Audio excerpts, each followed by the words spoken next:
Okay, good afternoon and welcome everyone to another Kala Cafe session. We've had a great start this year. We had a world-renowned Malayalam director Hariharan sir on the 1st January, and then we had a COVID discussion 2 weeks later, and the third one this month, 31st, last day of January. We have a program that is dedicated to dance. I would like to welcome our host for the evening, Hema Santosh. So, Hema, please take it away from here. Thanks. Hi, thank you, Sriram. Namaste, everyone. എൻ്റെ പേര് Hema. I'm a GP. I'm actually really excited to host this show today, mainly for two reasons. So I want to introduce to Kala audience a very a young lady whose devotion and dedication to her art is clearly evident because of the achievements she has made so far at this young age. And it looks to me like she really worships the art.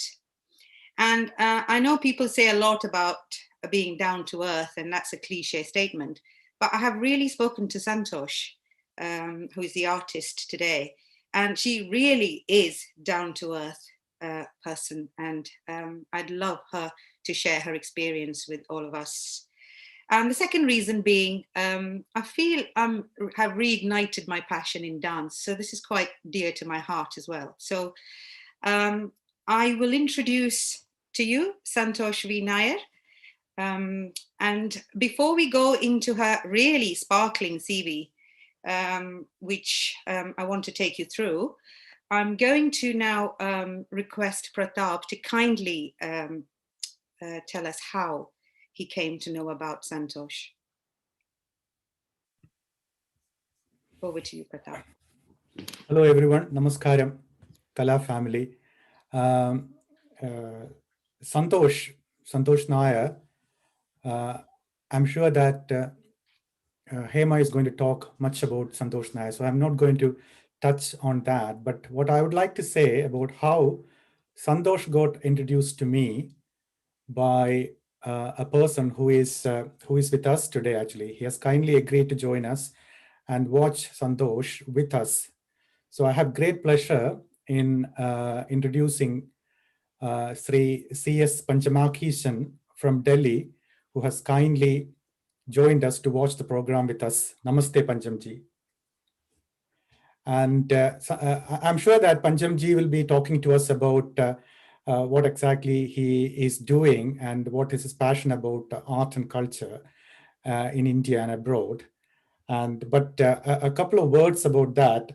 To what extent I know about him, he's a senior volunteer and national ex-national treasurer for an organization which I'm sure that most of you are aware of. It's called SPIC-MACAY, and I'm sure that Panjamji would be able to say a couple of words about that to us. He's a good friend of mine, and the circle continues. Actually, I'm sure that another friend of mine will also be joining us today, Mr. Vasudevan, who had introduced Panjamji to me, actually. So that there the story goes, actually. So I have great pleasure in introducing both of you to our Kala audience, and I'm sure that Kala and Suchetan has got plenty to ask you about. And over to you back, Hema and Panjamji, and just continue. Thank you. Would Panchamji like to say a few words now, or? Whatever you decide, I will abide by it. I'm quite happy for you to say a few words about how you came to know Santosh and your work at the SPIC-MACAY. Thank you, sir. Okay. I am with SPIC-MACAY, and SPIC-MACAY is with me rather, since 1985, when I was posted as a senior manager of State Bank of India in IIT. I came across this organization. It is the only movement in India which is totally volunteer driven. We have 300 chapters, and about 5,000 programs take place every year. And we have just 3 paid employees, essentially for our office accountant and office assistant and things like that. It's a wonderful voluntary movement.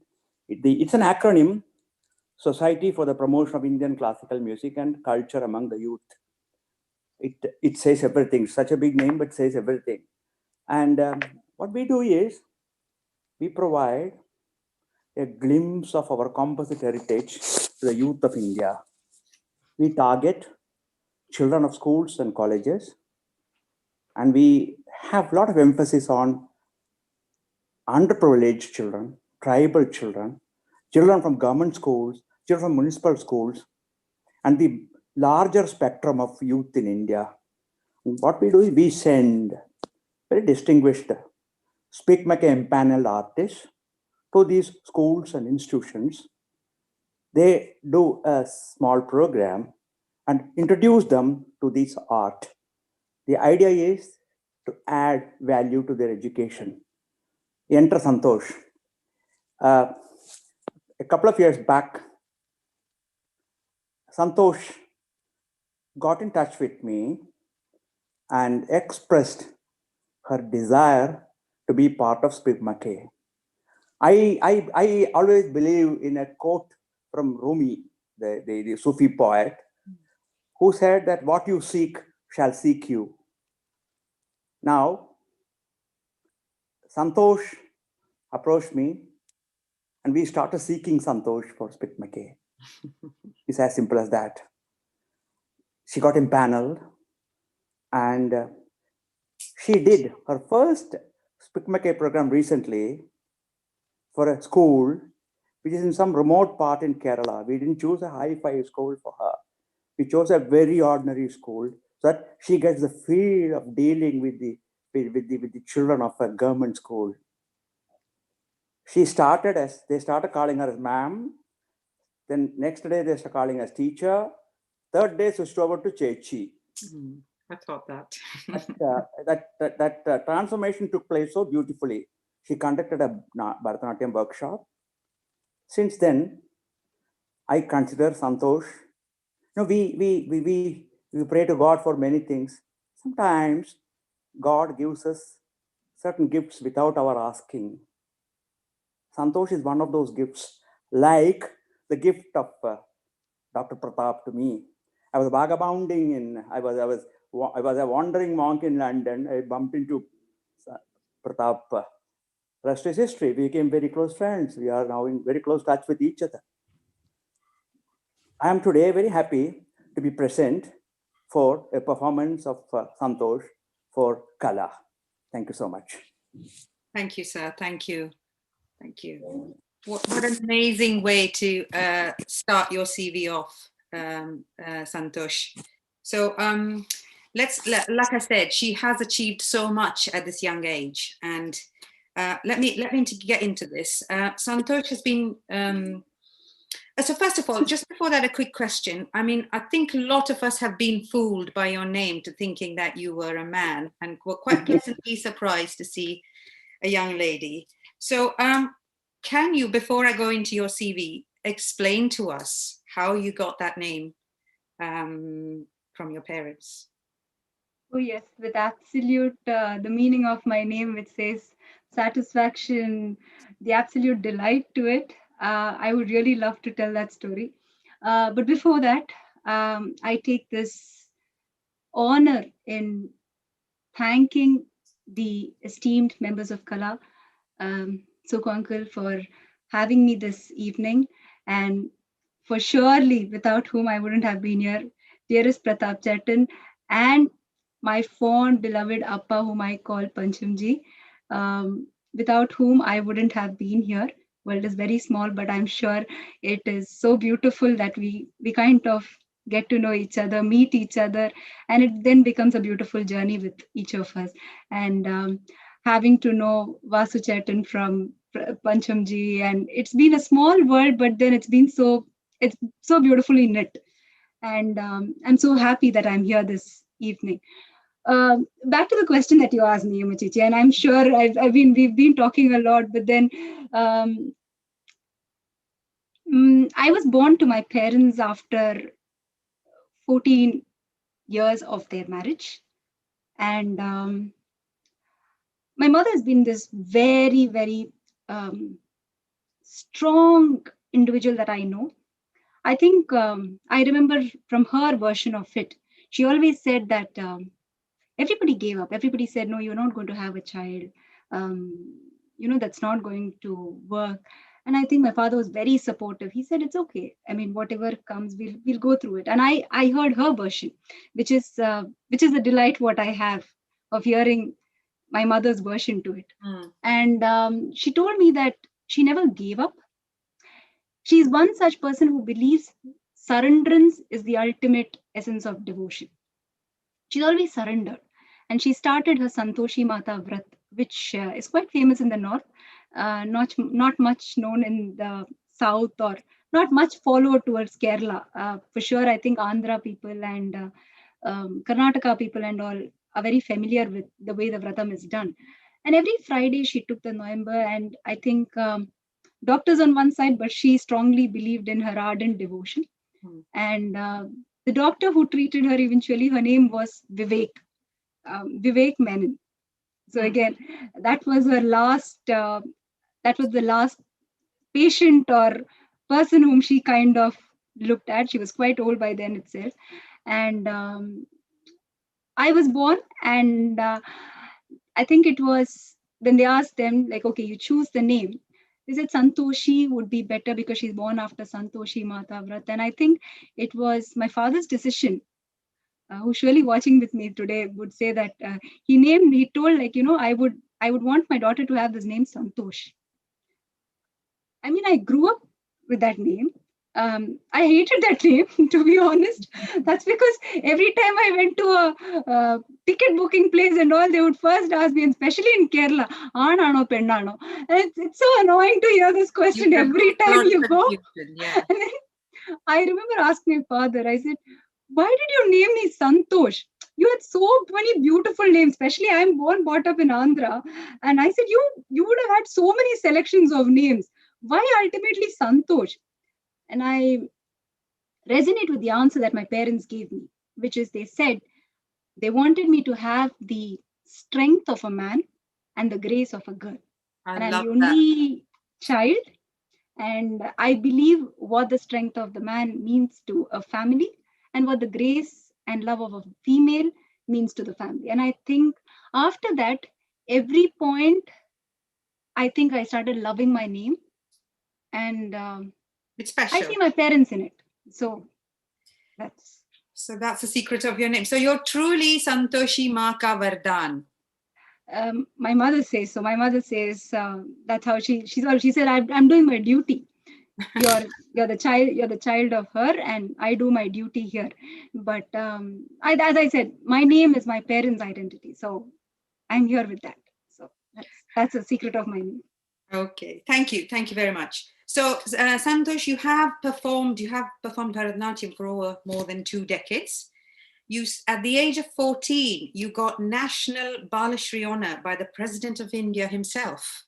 And it was for creative performance. And when we were chatting, you were telling me about how difficult that was and how creative you had to be in order to get that award. That sounds amazing. It's like a mini version of Padma Shri by the sounds of it, but the child version of it. So Sriram, may I please ask you to play that clip where Santosh is receiving the award? Thank you.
Nair. आयु 14 वर्ष, सुपुत्री श्रीमती सूर्या जी नायर एवं Shri KN G Nair को सृजनात्मक प्रदर्शन कला के क्षेत्र में विशिष्टता हेतु राष्ट्रीय बालश्री सम्मान 2004 से सम्मानित किया जा रहा है। उसके लालित्यपूर्ण प्रदर्शन से उसकी लय और ताल की समझ दृष्टिगोचर होती है। उसमें असाधारण सृजनशीलता है तथा वह लावण्यपूर्ण भाव भंगिमाओं का प्रदर्शन करने में सक्षम है। संतोष जी नायर, सिकंदराबाद, आंध्र प्रदेश से।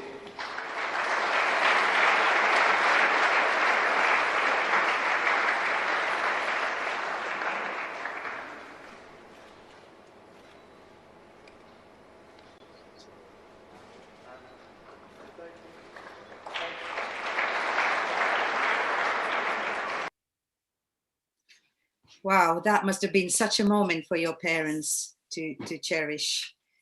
Well done. And then moving on, in the UK, you won the Nritya Ratna Award.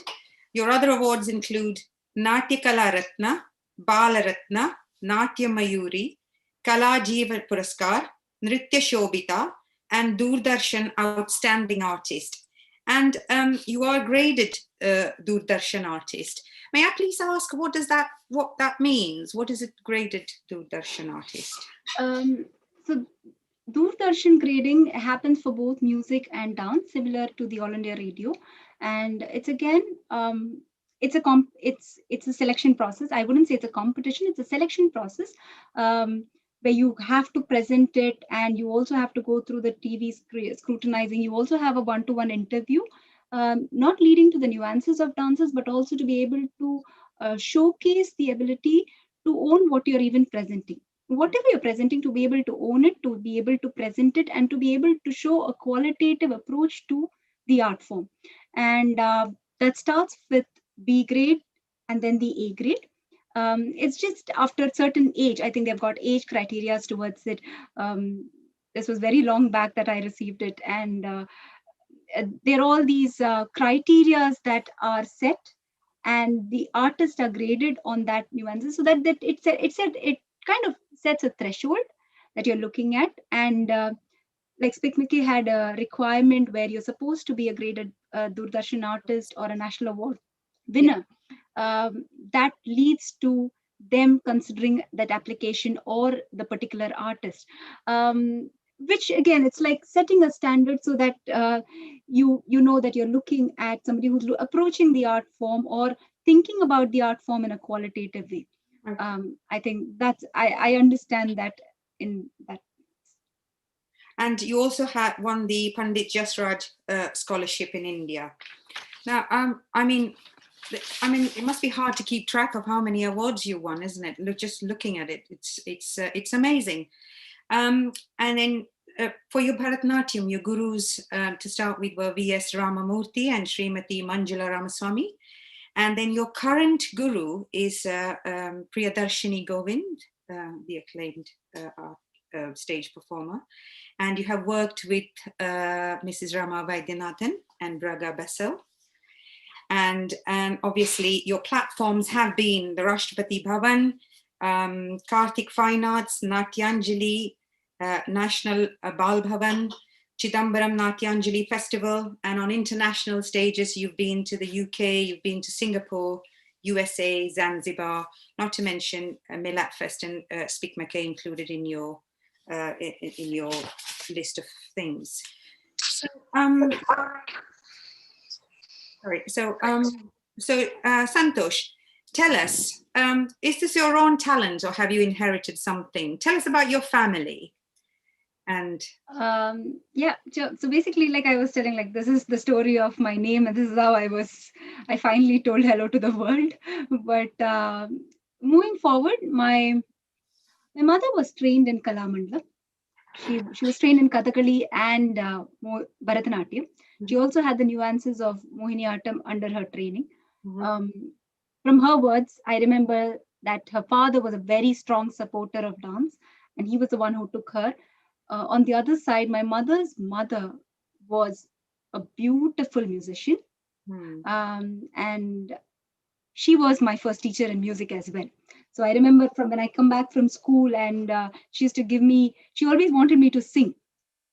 So she kind of used to take that time to put some notations of music into my understanding, and she laid the love of music in my heart. So she's your But Carnatic guru. she was my first Carnatic guru. Mhm.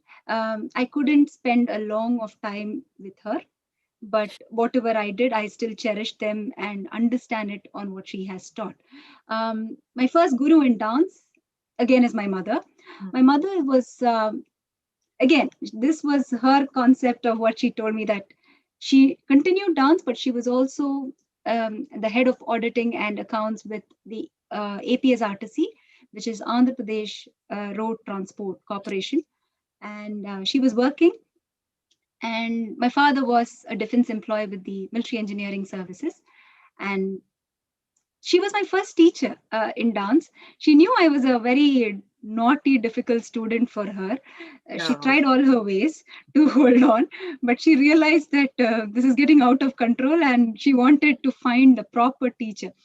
And I think That is true, because my mother was a maths teacher and she tried to teach me, nothing would go in, and we had to look at others. So it never comes when your parents. I think that's how I think she got the pulse of it. And but what I really thank my mother for is she didn't find a dance school to just put me.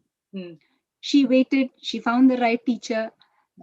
I remember that she used to drop me, my father used to pick me up, and this was all like I'm talking about like when I was like 4, 5, just to go drop me, just for me to sit down and watch, not even dance. And that 1.5 year, they used to make me wait till around 8:30, 9, pick me up after work, and literally to let that child actually join the class to watch was very important. And I remember my mother never used to come and pick me up, though she was at home, or I used to give her a call, like, can you come and pick me up? But she wouldn't do that. And I used to sit down there, watch all these akkas dancing, a lot of memories of watching and observing, which was very important. And I thank my parents for that, because and I joined this Gurukula Sampradaya, where right from not taking the chappals inside the class, not showing your back to your teachers, understanding the meaning of why you are seeking blessings from the elders, why you put your head on their feet to seek the blessings. From those small, important aspects of learning to beyond dance and beyond life is where I grew there. And so that has been the overall beautiful journey where it started from. Yeah. Thank you. So I think our audience, I don't know if everyone knows that you are in the UK now. And what I'd like you, Santosh, is if you could please tell us about your journey from India to how you got here. So I did my engineering. My parents were very clear in certain things, and I think I understand, and I totally accept it. And I'm thankful to them that they made me understand that. They said, you continue dance, passion separate, profession separate, and you continue that passion with love, but you give importance to your education. And I remember that even during the times when I didn't want to do my engineering degree, I really loved law. But I think my father was very scared of sending me into law for some reason. So he decided to put me into an engineering degree. And you loved criminal law as well, didn't you? You said. I'm an ardent fan. Not that I'm a criminal by any chance, but I really enjoy the psychology, and I like listening about it, or going through certain things. I just that passion is there. I mean, we're never too old to study. And I learned that from my parents itself, that you're never too old to say that you couldn't do something, or you didn't do something because of your age. They were my strong examples for how they have set it for me. I think what was beautiful about this was I did my engineering, and I was a very good student academically. It was very important. So I used to get up in the morning around 4:35. My father used to make sure that he pushes me out of the house. Can you imagine any of the youngsters doing that now? But then, I mean, if you ask my father, it was tough for him, because though I was scared of my father, and I used to the first name I hear of my name being called by my father, I'm up. And if it was my mother, I would be like 5 minutes, 10 minutes, 15 minutes. But if it's my father, I am up the next second. Yeah. And I remember walking, it was very difficult. I think he used to walk very brisk, and I was this person who used to like, I didn't want to wash my face because I would think that, my sleep would go. I wanted to take this walk and go back and sleep. But every morning, this was the same story. I can share something similar with me but when you're in where we were doing our entrance exams and things, you have to wake up a little bit early, so 5:36, something like that. My dad used to be in the habit of getting up, doing some exercise and waking me up. So he's just showing that you're not alone, he's with me. But then he comes and wakes me, I don't get up. He calls me nicely 2 or 3 times, I don't get up. Then he comes in, switches the fan off and switches the lights on, and then you'll be up like a shot. So they've all got tricks to get you up. Oh yes, So my father just needed to call my name and I was up. I mean, whatever deep sleep I was in, I was up by the next second because I was very scared what would happen next. So then I used to go for a walk, come back. The point was you study. Yeah. And there were times when I used to get up and be pushed to dance class by around 4:30 in the morning. I used to have class till 8. I used to have my breakfast there, go to school from there, come back from school, go straight to dance class again, do my homework sitting in dance class, finish my practice. There was no way, even my master, late Guru Shri V.S. Ramamurthy, who passed away when he was 101, but somebody whom I really look upon, where he always said, health studies dance. And study part was so important that if you're scoring anything less than 95, 96%, your dance is stopped. Yeah. So they were not just gurus of dance, but they gave importance and intrinsic qualities of how you want to resonate to your educational life as well.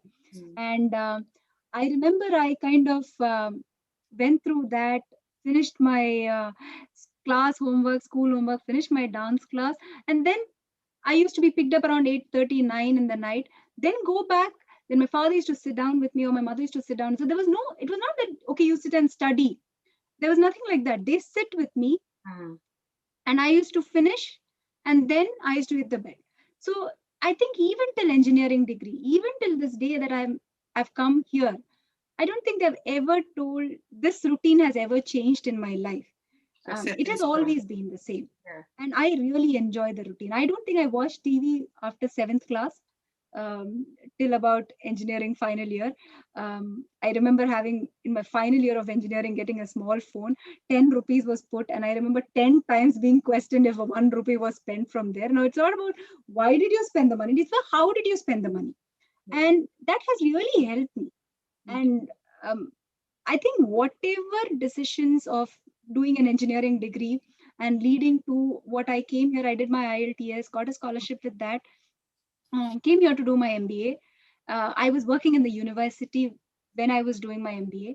I was working as the admin head and doing the marketing part as well in terms of the 20 hours that a student is given. And Saturday, Sunday, I used to teach dance.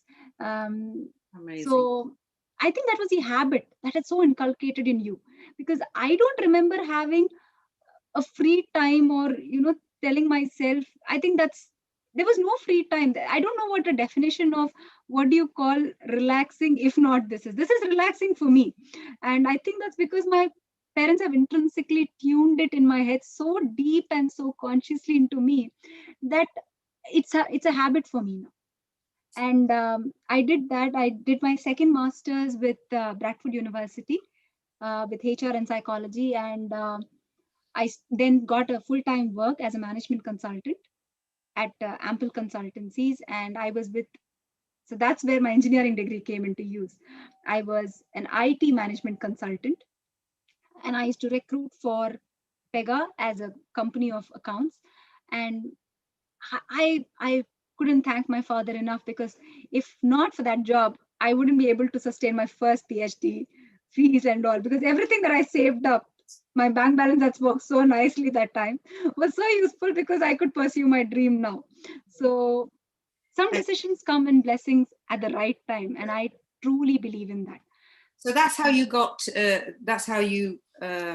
came to the UK. I came to the UK, and I did my MPhil with Trinity Laban. Yeah. where I did MSc in dance science, and I took up the modules from there and then continued my PhD. And final month. I'm coming to the research in a second, but Okay. can I just pause you one more time for you Yes, have written a book, a syllabus for Bharathanatyam, which is being used by lots of teachers and the Oriental Exam Board of London. So, and that's an amazing story how you wrote that book. Can you please? It's inspiring. How did you manage that? And specifically, I did it in the hospital beds of Royal London. So when I was working, I also was hit by meningitis, and I remember I was in the hospitals for almost 2.5 months. And again, my solid, strong inspiration, my mother, who never came in front of the camera and never cried. She said, "Stop crying. Are you even my daughter? Why do you even cry?" These kind of things. And then she said, "You're simply sitting, right? Why don't you do something? Why don't you start thinking what you want to do?" Her route was always like, don't complain about anything in your life. Don't complain about situations. Think. You're there. You're breathing. And you can do something in life. You can sustain and read, or maybe even think for your own self. I didn't think of writing any book at that point. I was going to ask, had you had in your mind that one day I'm going to write a book that people are going to remember me? No, I wrote a book when I was 16. Again, that was for a basic understanding for a layman to understand the different classical dance forms that are in India. And again, I refer to Abhinaya Darpana and Natya Shastra to be able to bring out.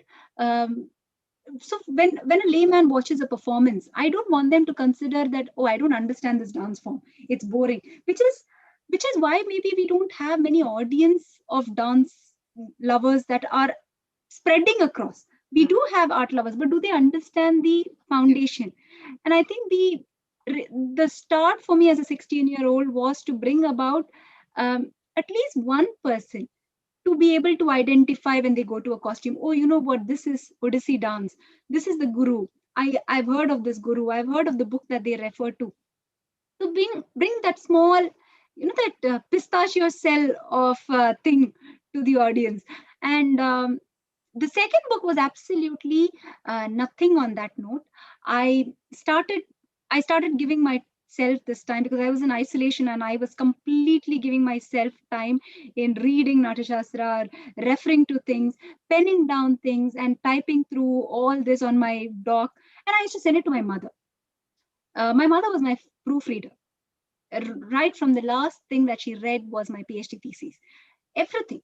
She was my proofreader, and she used to read this. She used to tell, this doesn't make sense. Why don't you just go through it again? And then being able to compile, and finally I just put it in order. And I remember Mrs. Ambika, the head of OBEL, when she asked me, Santosh, how are you feeling? And I said, Auntie, I'm doing this thing. She said, do one thing. Why don't you figure it out or put it in an order that can be useful for the syllabus for the dance? And I just started rearranging everything, putting things together. And I think when I was discharged from the hospitals, 2 weeks later, I released that book with a performance at the Nehru Center. So that was the story of the book. Thank you. That meningitis made you write the book. That's very good. I'm very pleased to hear that. Okay, now let's come to the dance. I got lots of questions about this. So tell me, what is it? I know you're we've seen that you're quite passionate about your dance form that you're doing. But why Bharatanatyam? And what makes you come back? What makes you, what is the attraction? Why not Kuchipudi? Why not Odissi? I don't think, Gigi, I have got an answer, Ipam. If you ask me, why this dance form, as a child, I don't think I had an answer to it. I don't have an answer even now. I really enjoy all dance forms. I watch all dance forms. I really have a lot of idols that I really worship.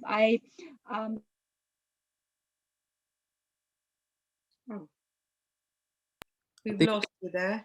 We lost her internet connection. We may give a minute. She may come back. Do you want to watch a dance?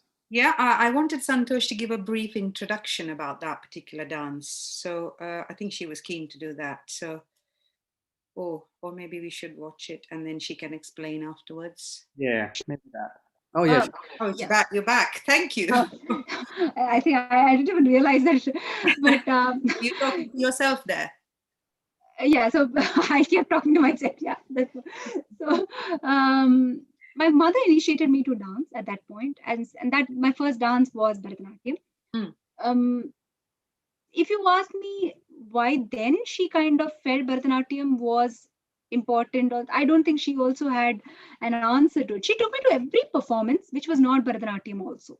Okay. She made sure I watched Mohiniyattam. She used to buy, and my father used to buy me CCRT labeled DVDs, which used to come. And then he used to buy me stuffs that I could read about different dance forms.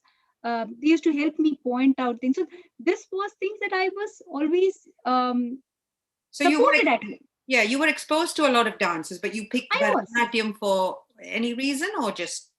No, I think my mother firstly initiated me to Bharatanatyam, and then I always loved, but I never tried any dance form because I always believe there is a very deep root for every dance form in your body. Yes. And you cannot do injustice to anything just by taking it. You can always watch because it isn't easy. Like if you look at Sujata Mohapatra ji dancing Odissi, it's beautiful in the way she does. There is a very deep root of essence in her body, physically, emotionally, and spiritually. And similarly, the dance has kind of wrapped around her. And I don't think to watch her what pleasure it gives. I don't think I'll be able to do justice to it. So I've always been the person who has watched that body and enjoyed it in the way it is. And then Bharatanatyam became love. Okay. So it's not because of any physical, because sometimes you feel, because I personally have felt Mohiniyattam is quite hard. I was telling my Guru Sri Kalachaji, it's quite hard because you've got to be in that Aramandalam for a long time and there's a lot of expressions involved. So I was just asking along those lines, whether you fancy Bharatanatyam because of any particular ease of performing or... No, I think every dance form, when tried in the right way, has got its own, the qualitative approach to it has got its own strength, its own deep-rootedness. And I don't think any dance form, including Kathak, we don't even sit Arimandi, but it isn't easy to dance Kathak. It isn't easy to hold the spins unless and until your body gets into it. And there is a practice to it. Yeah. I won't be able to do justice, but I really enjoy watching with Halarji or Abhimanyu or Briju Maharaji. I've always loved watching them, but I don't want to. I am not looking to copy or trying to learn it. I really enjoy the path of sitting as a viewer to watch. So I'm going to come back. I'm going to come back to that point again, but we want to watch one of your dances, which Sriram is waiting to play. But if you would like to give us a brief introduction about what it is, then I'd like to come back to this point again, please. So the piece that I think Sriram Chattan is going to play is Adavo Dalle Makkalu. It's in Kannada language. A beautiful choreography by my guru, Priyadarshini Govindji, Priya auntie whom we fondly call. It's about little Krishna. What really struck me is it's again revisiting the child in you, where little Krishna goes to his mother and says that nobody is playing with me, Amma. Why don't you go and ask them? Why don't you go and beat them? And as always, what mothers do is, your problem, you go and solve it. I am not coming between children. Now, the only thing that works, and I think I am sure I did it with my mother, where it is like, oh, you have adopted me. I am not your only child. That's why you're not supporting me. You bought me from some jail, some Devaki, some Vasudeva are my parents. I don't even know, they're teasing me with all these things. You don't bother about me. So trying to convince her through all these attacks that Krishna has got through his blackmails. And this was, for me, it's very close because I could revisit the child in me and revisit those beautiful memories. And so this is Adavo Dalle Makkalu in language Kannada. And it's a composition, a choreography by Guru Priyadarshini Govindji.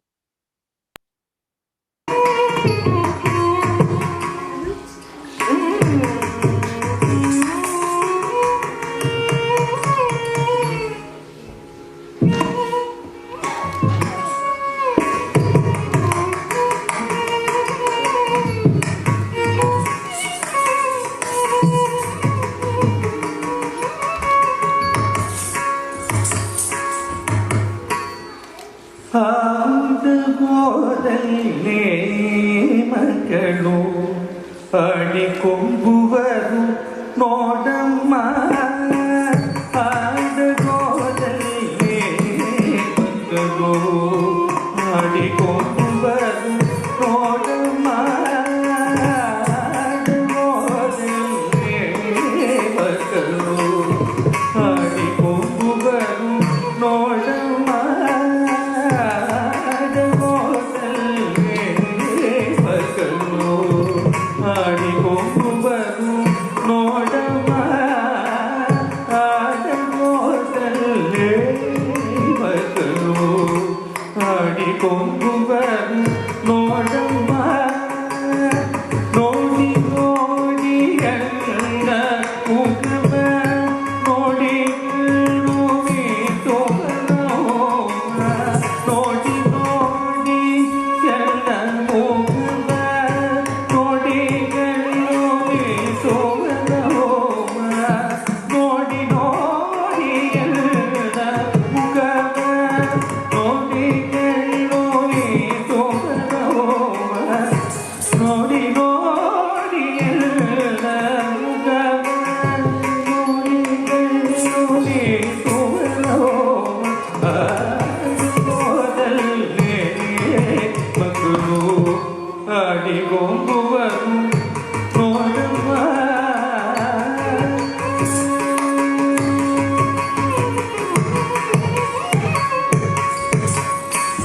ದೇವಕಿಯನ್ನ ಕೇಟದಂತ ವಸುದೇವನ ಹೋಮ ಬಿತರಲಿದೆ ದೇವಕಿಯನ್ನ ಕೇಟದಂತ ವಸುದೇವನ ಹೋಮ ಪಿತರಲಿದೆ ಕವನಲ್ಲಿ ಹುಟ್ಟಿದೆ ನಲಿದೆ ಕವನಲ್ಲಿ ಹುಟ್ಟಿದೆ ನಲಿದೆ ಮಾವಗನಲ್ಲಿ ಸಂತ ಕವನಲ್ಲಿ ಹುಟ್ಟಿದೆ ನಲಿದೆ ಮಾವಗನಲ್ಲಿ ಸಂತೆ ಮಕ್ಕಳು ಆಡಿಕೊಂಬುವರು ನೋಡಮ್ಮ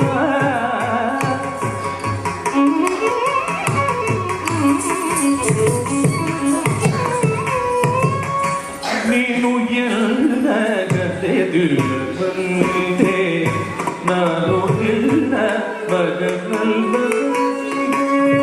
ನೀನು ಎಲ್ಲ ಗದ್ದೆದಿಲ್ಲ ಬಂದೆ ನಾನು ಇಲ್ಲ ಮಗನಲ್ಲ ನೀನು ಕಾಯುವರಿಲ್ಲ ಬೆಳ್ಳು ತಾನು ರಾಗದಿ ತಲಗಿದೆ ದೇನು ಕಾಯುವರಿಲ್ಲ ಬೆಳ್ಳು ತಾನು ರಾಗದಿ ತಲಗಿದೆ ಆಟಗೋದಲ್ಲೇ ಮಗನು ಆಡಿಕೊಂಬುವರು ನೋಡಮ್ಮ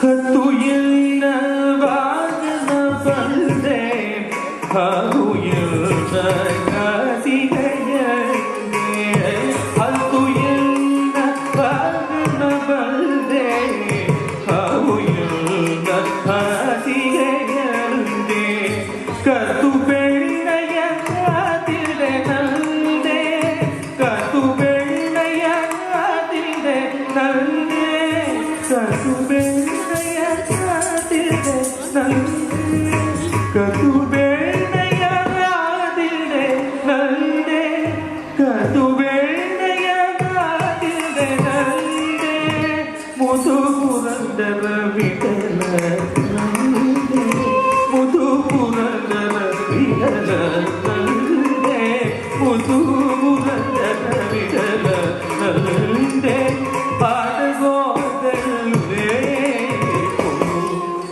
ಆಡಿಕೊಂಬುವರು ನೋಡಮ್ಮ ಆಡಗೋದಲ್ಲೇ ಆಡಿಕೊಂಬುವರು ನೋಡಮ್ಮ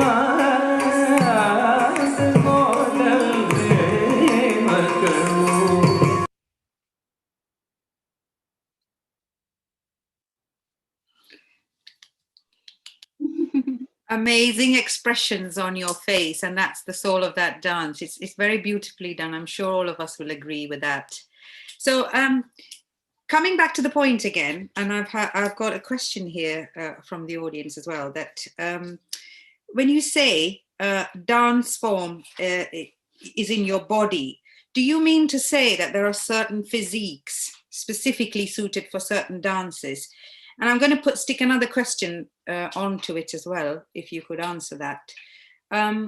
This Aramandi is often, I mean, different dance forms have got different challenging aspects. Like we said, Kathak, the spinning, until you get the hang of the spotting, you're going to end up on the floor after you've done the spins. And obviously in Odissi, there is the Tribhangi, where you will a three-jointed look, which looks beautiful, but it's hard to achieve. And similarly in Bharathanatyam, which most of us, especially the older learners like myself, struggle is to keep that Aramandalam for a long time. I mean, and why Aramandalam? Do you know any science behind it, or what is the reason for it? Okay, I'll start with the first question, which is why did I mention dances in your body? I'll go back to what my fondly call up Panchamji just mentioned. What seeks you back. What you seeks you back. It's similar in that way. You start getting to dance as a very ardent devotee to it, and dance becomes a part of you. So dance becomes your body, and I meant it in a spiritual essence and a very grounded essence that underlies into your body, and not the physicalities or the physical divisions that differ from person to person. Absolutely no, but I meant it in a very spiritually grounded, in a very rooted way that your body gets used to. It's like how you even I mean, as doctors around here, I think the way you kind of hold the pulse is quite different from each of you. Everybody's got their own style, a very signature effect in the way that particular thing has involved or evolved into your own body or into your own minds. And I think that is a signature that your body has been completely adjoined by the dance. And everybody's signature is different, and it's beautiful in the way they do it. It's very difficult to find what is right, what is wrong. And I think everything is beautiful because that's how the dancers seek their body. And that's when I meant the body part, I meant the spiritual and the conscious way in which the dance has accepted. When you speak about the parts of Aramandalam or things, I think it's for us to know where your energy resides. I don't think I think if I keep this, I don't have to keep all my hands so stiff. I should know where, at which point or which joint, or how does my energy want to travel. I don't have to keep my face, eyes, everything so stiff to emote something. I need to understand at what level, how much of energy, where do I reside, to be able to work internally to identify those things. I think when we sit Arimandi, if you know the core is your stomach, if you're able to identify the core of your balance, the core of your position, the core of having the positioning right, the alignments right, I think then it doesn't become tough. But to be able to make that part friendly requires, obviously, the teachers were able to let us get friendly to our own body through our dance. And I think the ease is to be able to identify it internally. For each of us, we have got the difference. And I mean, it's like expressions on the same way. I'm coming to that in a second. Hold that thought. I'm coming to expressions in a second. But yeah, Aramandi, I think you're right, because lots of people, you just think you need the thigh muscles for it, but your core is very important. Your gluteal muscles or your buttock is quite important in order to maintain that. Have you got any tips for I know practice makes perfect, but have you got any tips for your younger audience or your older learners, how to improve apart from practice? No, I always feel dance specific exercises. Like Arimandi is obviously got a specific, like if you can jump and sit into the complete position and hold your balance, and to be able to identify your core, which is your stomach, and relax the rest of your body, because you want to dance continuously and maintain it. So there's no point of initially sitting down the best and then losing it by the You have second to minute. sustain that energy throughout your show, because otherwise To be able to sustain it, I think your body should relax to it. And the best way to relax is to have one point where you can hold that energy completely in and leave the rest of the part relaxed, because then your body will get freedom to dance actually for a longer period. And I always feel that's a part. That's a secret. You just have to find your core, and that's the core that you always let your concentration be in. And you can dance at ease. And I think it's fair to say that as well, as different people's aramandis vary.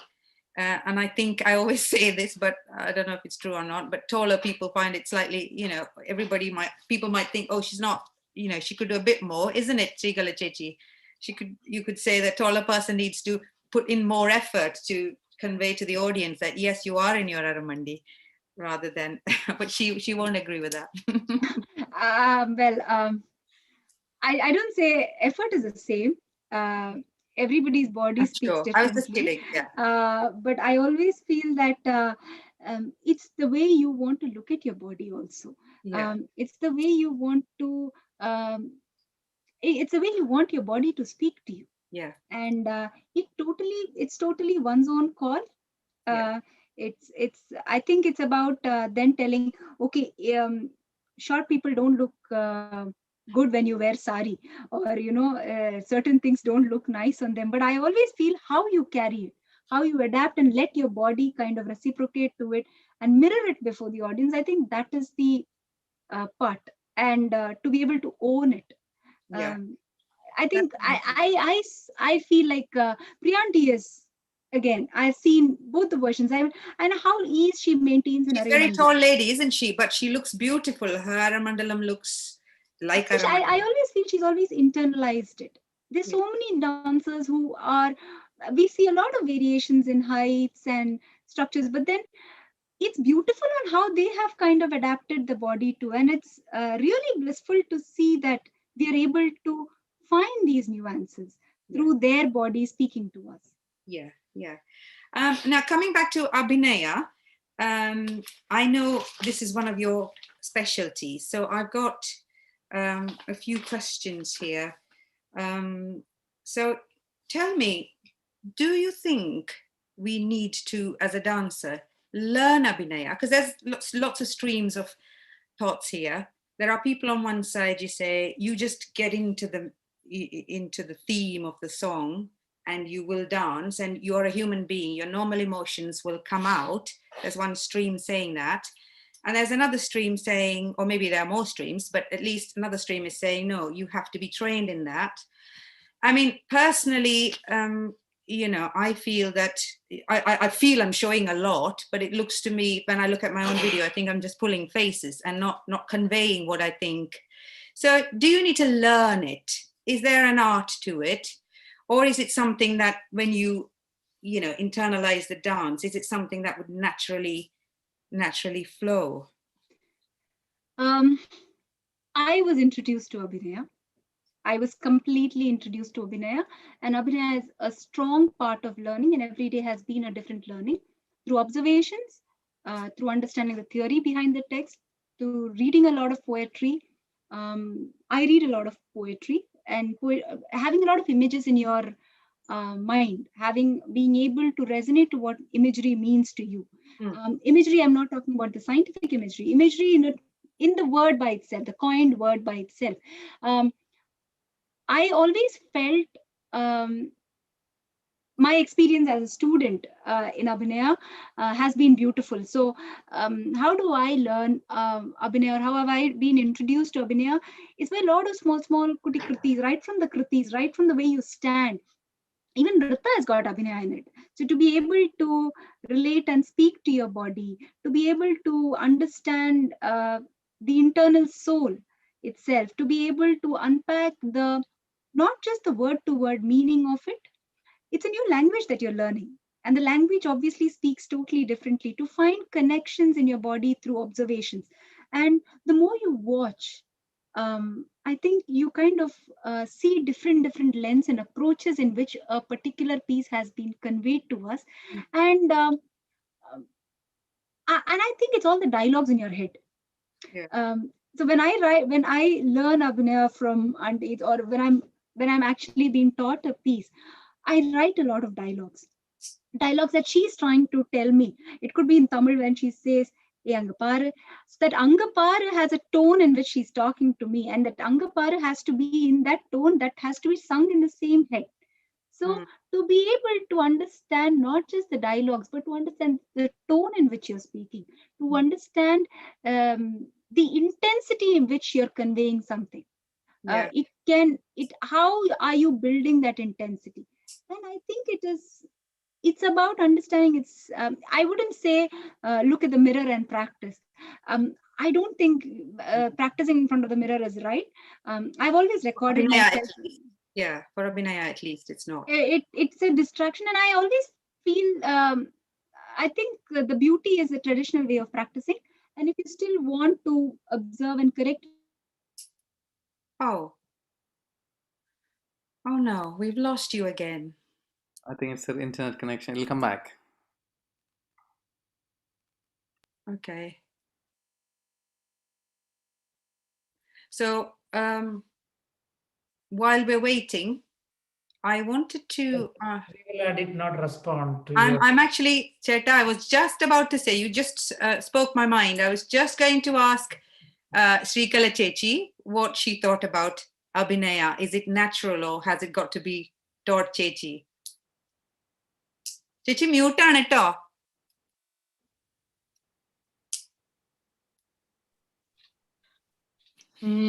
ഞാൻ പറഞ്ഞ പോലെ തന്നെ കുറച്ച് training വേണം.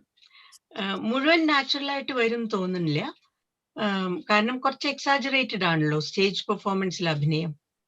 നമ്മളിപ്പോ even സിനിമയിൽ ചെയ്യുന്ന പോലെയും കൂടിയല്ല. അതുകൊണ്ട് ചെറിയൊരു ട്രെയിനിങ്ങിന്റെ ആവശ്യമുണ്ട്. ആദ്യം തന്നെ ഇൻഹിബിഷൻ മാറ്റണം. ഷൈ ആവാതെ. അതൊരു ആർട്ടാണ്. Santosh, personally, that's something I struggle with, but training on the easy ആയിട്ട് വരും. Santosh, so while you were away, I was asking. Asha, Anita, Reeti ഒക്കെ ഇല്ലേ, അവർക്കൊക്കെ ഉണ്ടാവും expert opinions. So I'm coming to all of them. Anidechi endu parayunu Abhinayam is sorry Santosh, I'm just asking the dancers in our audience what they think. Absolutely about pleasure. It's so nice to see Anidechi and Srikala auntie here. It's been so long. Hi Santosh. And hello auntie, namaskaram. I hope you all are safe and doing well. But so nice to see you all. Anitechi, what do you say about Abhinaya? And also ask Asha before coming back to Santosh and Reeti in there.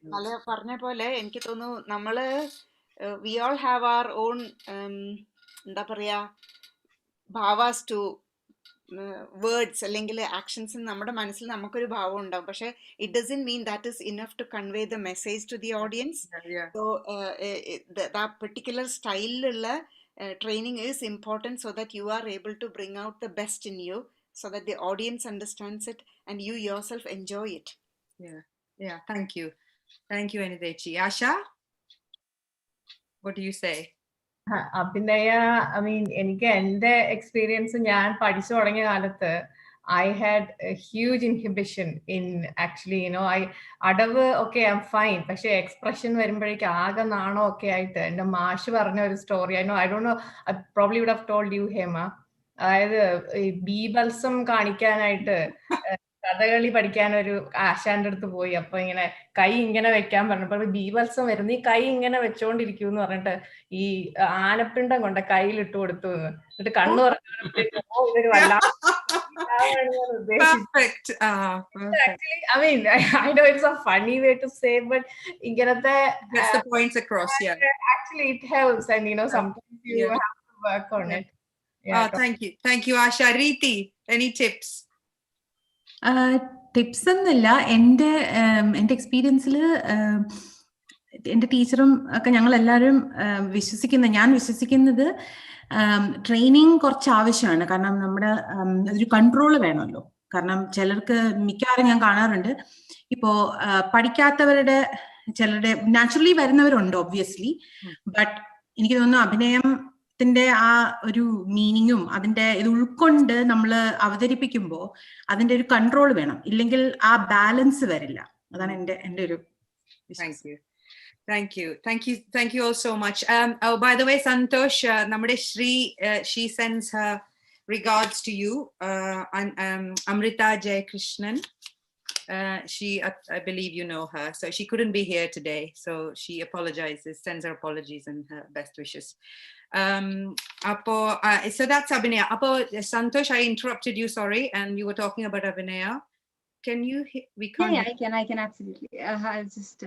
Well, just a funny thought struck me when you said earlier that you have to get into the, and then when you go back to your normal life, pandaka alkari parille nokkunnathu dance cheyyunnavaru nokkunnathu oru you know that idikku the dance padicha aalaanu kandal ariyam, because you can't then come off it when you land back to real life. Angane valla have you come across that? I've always felt the mythology, the aspects of dance always teach a beautiful life lesson and a story, and being able to relate that. I've always come out from the character, but not from the lessons of what the piece has impacted on me. I've always loved the lessons that my pieces teach me. Every time it's taught me difference. Every time it's made me feel different. That's my spiritual journey with it. And I have never come out of it, and I'm happy I've not come out, because I probably breathe that. So I think I'm more of a person that kind of has that enjoyment in seeing that. Whatever the pieces, whether you talk about it as devotion, and devotion has all different angles and understanding to each of us. Not necessarily that we have to stand before the temple or before the deity to kind of pray. Everybody's got their own way of different meanings for devotion. Yes, absolutely. And I think dance has always been that prayer that has unpacked life in front of me. Yeah. So I think have I come out from the character that way? No. And that has helped me go dive deeper into the character. Yeah. Helped me to understand the character not as a character, but as personal to me. So I think that's what it's always impacted me. And okay, I'm just going to touch on a slightly technical, but can you explain to the audience what is Natya Dharmi and what is Loka Dharmi? Just briefly, without going deep. We don't want deep. I think I would personally, rather than explaining what is Natya Dharmi and what is Loka Dharmi, I think it's precisely important to understand what is Abhinaya in the aspect means. And I think the nuances of it are a lot before even we come to what Natya Dharmi and Loka Dharmi is. I think to be able to understand the meaning of what Abhinaya means, it is to take forward. And what is it to take forward? Is it your emotions? Is it your feelings? And is it through what? And I think as Natya Shastra completely unpacks it, it is about taking forward your emotions in bracket the characteral exposure written and driven by the poet through the particular piece, with the use of gestural, just like language. Like I can speak, I'm able to convey, if I'm able to convey something, my tone of it, my vakugal that I use conveys not just my words, but my current state, my mood, my way of wanting it, or my approach to that thing that I'm talking or conveying. I think it's about Abhinaya being conveyed in that way. So Abhinaya in its way is to take forward through the usages of the gestural, through the movements of pada, or the lot of different movements and aspects of dance that can be that is unpacked through this whole big science or the Bible of dance, Natya Shastra. And I think dive deep into it. Natya Dharmi and Loka Dharmi comes later, but then I think to first being able to go through that flow in which it comes is very, very, very important for us as a student to always relate to it. I mean, the student in us never dies. So for us as a student, always to relate to the layers in which it comes to. Okay. Okay. So can I be a bit cheeky now? And I know this will be a walk in the park for you. Can I just give you 2 little lines and get you to act it out for our audience, just to demonstrate, because you're very passionate about Abhinaya. So I've just got a simple line. I don't know if Suguchata, can you think of something? Can you think of anything that you want Santosh to act out? Oh, I'm sorry. Hema, you? Okay. Okay. Let's say I got a beautiful flower in my garden. Is that like so it's the concept is you've got a beautiful flower in your garden. Yeah, yeah.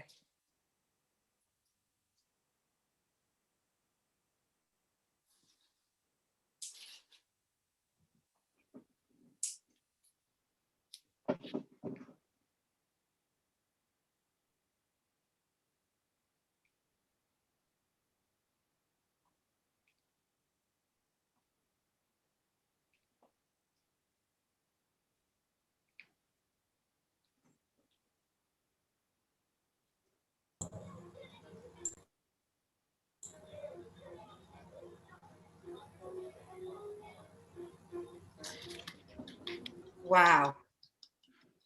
I think that was very good, very good.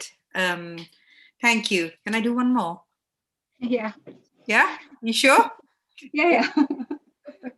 Okay, so I was just telling Shrikala Chechi one day that when I went to Guruvayur temple after some time, and especially because I had a lot of things I was in need of, and avade chennappo nade adachu, as it usually happens, crowd ine restrict cheyan vendite. And then avade ingane chennu ingane wait cheyidu ninnappo korchu kayinappo obviously nada thornu. And that feeling, ഞാൻ ഭയങ്കര religious ആളൊന്നുമല്ല, പക്ഷെ that feeling when that നട തുറന്നപ്പോ അതൊരു ഭയങ്കര feeling ആയിരുന്നു. I don't know how to, so I don't know how to express it. So in your what you would feel, a combination of, when you desire something and it's there, and it's that's that. Sorry, I can't explain it. So I'll let you explain it through your actions.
Wow, you're giving me goosebumps. That was amazing. Thank you, Santosh. That was exactly what I felt, I think. Thank you. That's conveyed it nicely. Ini, just going back to the dance again. Bharathanatyam, there are different styles.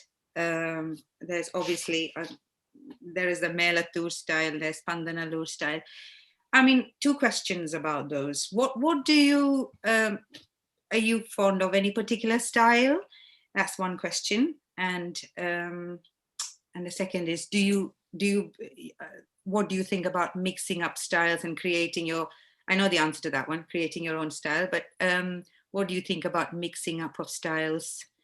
And maybe for the audience, if you could just explain those 4 styles in your own words to make it easy. First of all, I think it's the Barneys rather than the style. It's just like how we come from a particular place that we follow. I look at styles as the different recipes made in different homes. Avial is one. Flavor of it is different, made by different hands. Absolutely. Yeah. And I think the foundation of it is the same. I am not, I wouldn't be the right person to ever talk about the styles and what is my favorite, what are the types, what are the differences. I feel Bharatanatyam as a whole is Bharatanatyam. The foundation is the foundation. The aspects and the nuances of it is the nuances.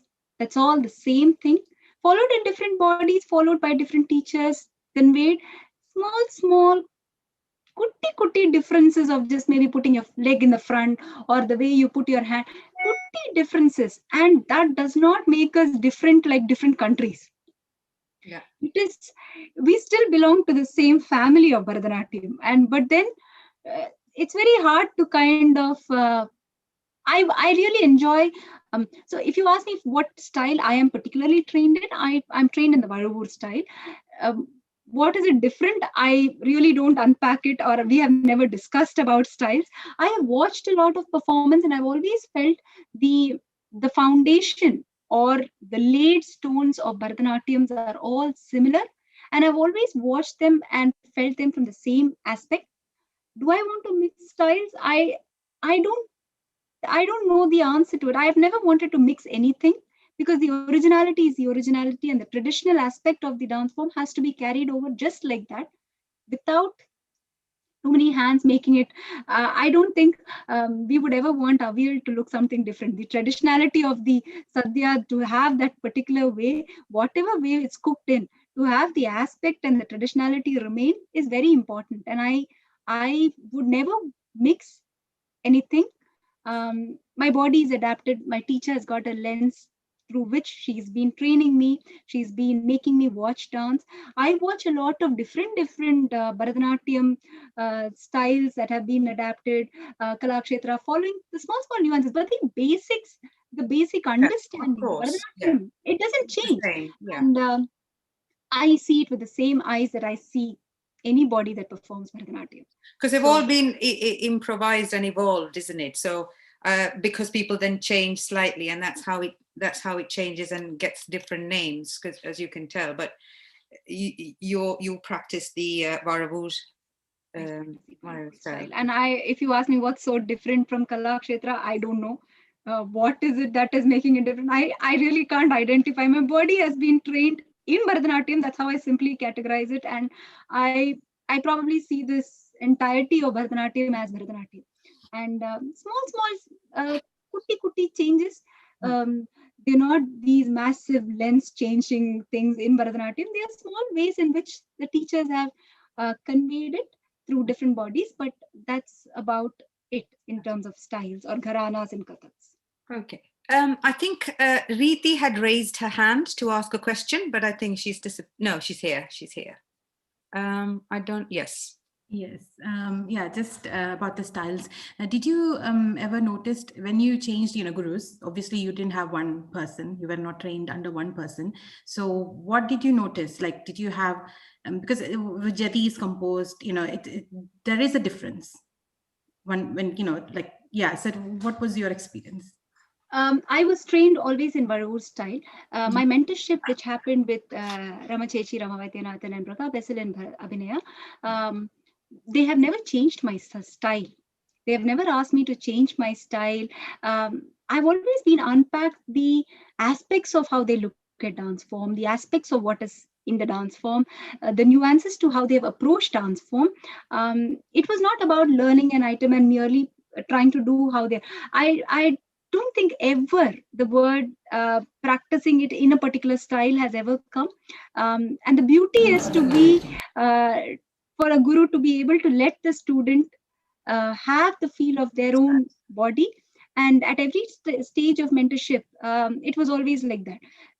But from the initial stages that I had with Ramurthy Master and Manjula ma'am, which is the beauty of what I have trained, because they are the ones who actually took me. And that's what I truly admire about a complete guru to Priyadarshini ma'am, and being able to. She comes from the same style as which I was trained in, the Bollywood style, and being able to adapt to it. And I have not really found a major difference even when I was doing my mentorship with Bharathanatyam ji or Prakash ji. It has all been the aspects of the dance form that were unpacked. If I could talk about my experience, then it was the aspects of it. I'm coming to your experience with the gurus in a second, because we're all very keen to know about your experiences as a student. I think Aniteji had her hand up a second ago for a question. Is that? Yeah, I might be jumping ahead. You might have this question coming, but Santosh, it was an absolute joy listening to you and watching your performance. Awesome achievements and very inspiring. So taking you forward, could you tell us something about your own choreography? Do you take your own music and create forms, dance forms? Bharatanatyam items. You can, if it is going to come through the rest of the interview, that's fine. But if you want to answer it now, you can. Or Can in the order. Can I just park that question for now, for a Yes, second, Santosh, because we'll take you through the journey, and it might answer some of the questions, and then what's left over can be corrected. Thank you, Anidechi, for that question. Coming back to the styles of dancing again, what do you think about fusion dances? Because they're the popular ones, aren't they? So the audience likes it. It's probably more appealing to. It's a fast food of dance. I'm the wrong person for this, but I have nothing against fusions or anything. I only feel that we have not served the audience. Maybe we didn't serve the audience the traditional aspect. Why did we not let them flavor it? So what if I perform a varna? Why did I not take the chance to show the dance form the traditional way it is?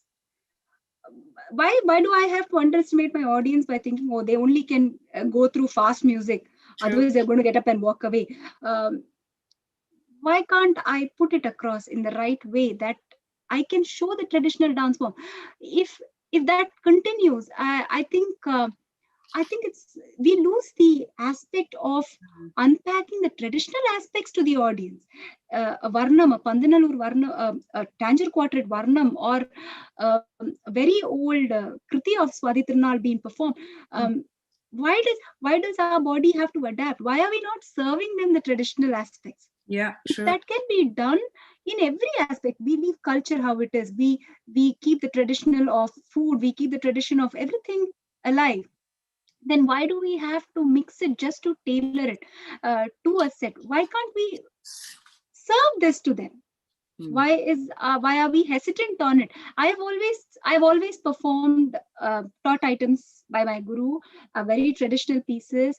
I have enjoyed it because there's so much of in-depth understanding to it, and I have always felt it's a beauty to perform that, not just to perform, but I also feel if served in the right way, if presented in the right way, if being translated vocally in the right way first, and then the body follows that pathway, I think the audience will understand.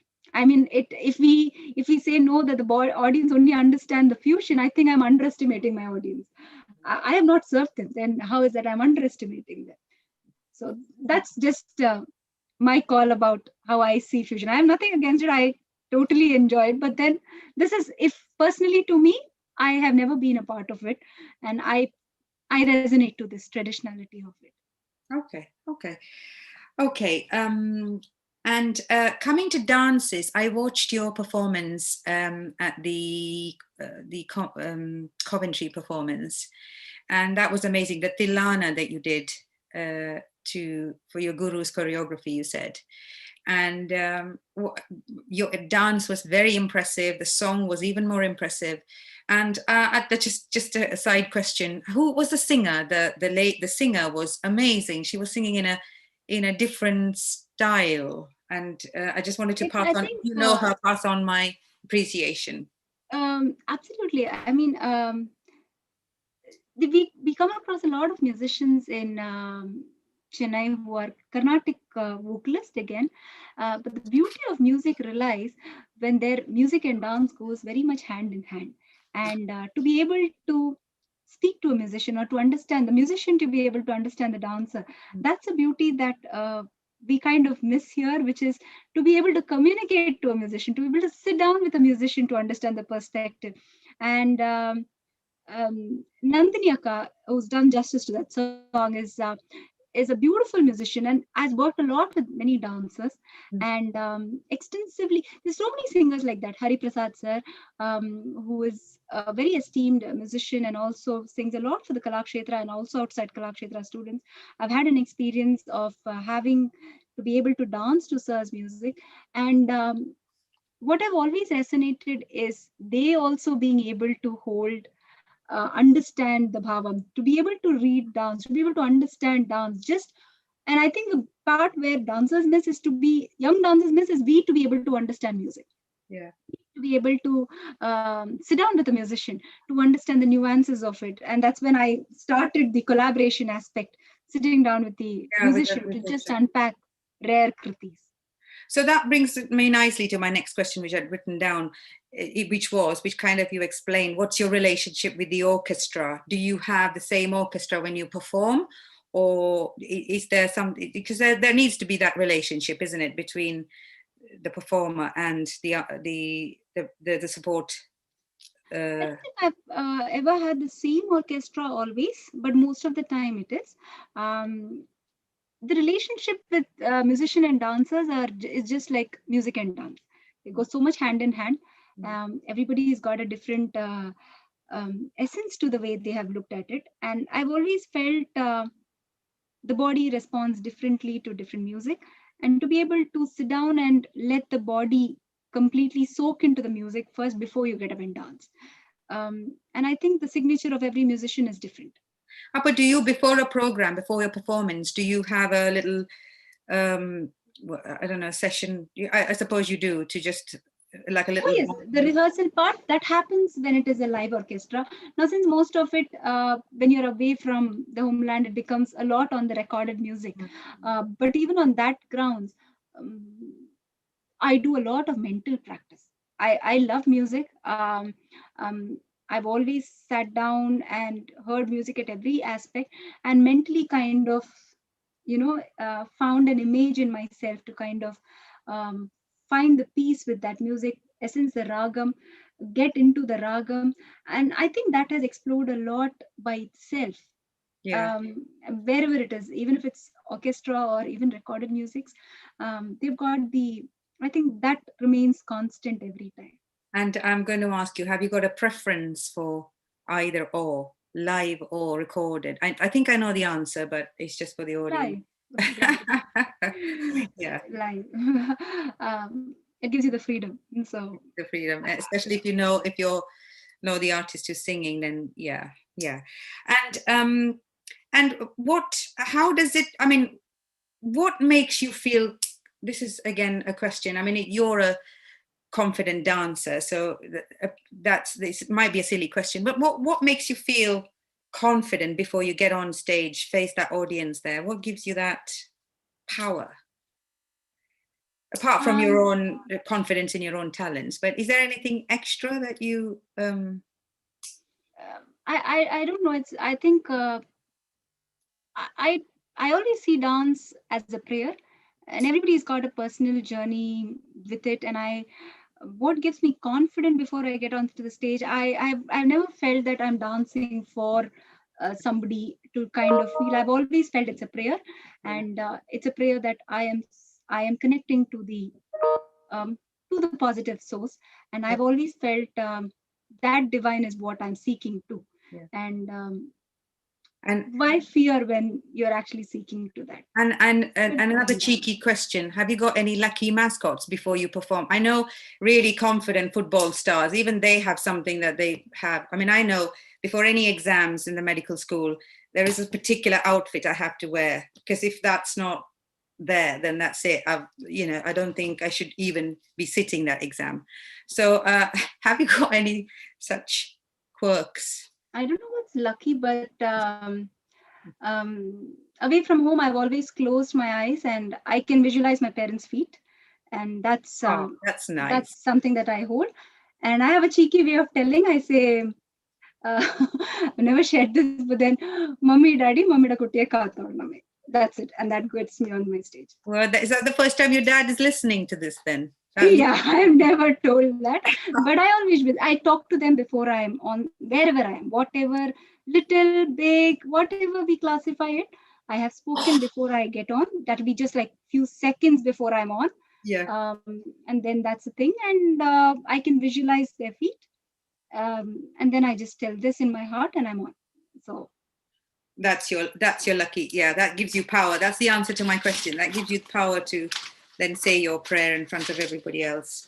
Okay, so now moving from the role of a dancer, from the general topic of dance, as in same in dance, but share with us, please, if you could, the experiences of you as because you've got star-studded lineup with your gurus, and what was your experience as a student? Is there, when you were learning, is there another where you thought, oh my God, not that again? Is there something that you wanted to conquer or found it difficult? Was there something as a child or as an adult? Or what were the interesting things? What was the highlights of your student as a dance? I think the highlight of it was to be able to find a guru, ultimately, to find that resource of strength who's not just teaching you dance, but to unpack a lot of qualities of life through dance, silently, emotionally, being able to convey a lot of aspects of life.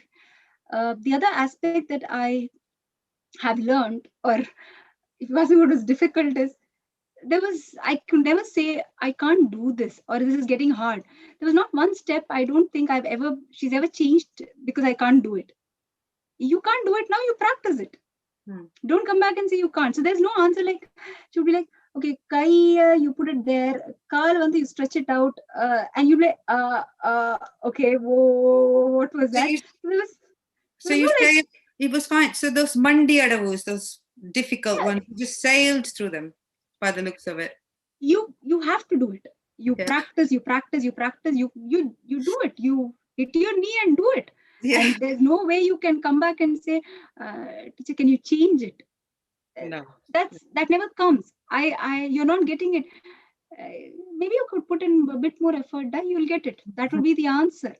And that's it. You keep doing it. And someday, if not tomorrow, the after tomorrow, you would nail it. But there was the one thing that I have always been fortunate is never to change a step just because I didn't get it. That's good. That's like a personal challenge. Yes. Yeah. I have never been told by my guru that, okay, you're not getting this, okay, we'll change it. Yeah.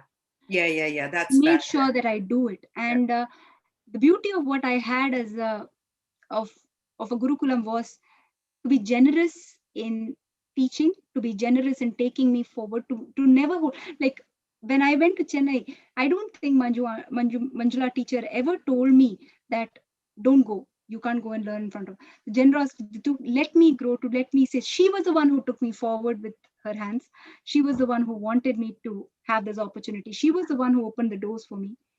And I still continue learning from her. But I still do things for her. I still have that very strong relationship of a guru and Sishya with her. And my second mother, whom I considered. So that intensity, a lot of qualities of life, a lot of aspects where you're not stopped because you're not getting something, was never an excuse. And I was fortunate of that kind of a training.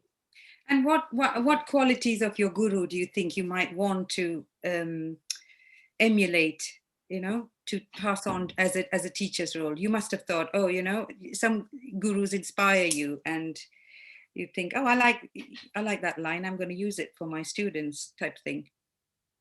I think there is a lot.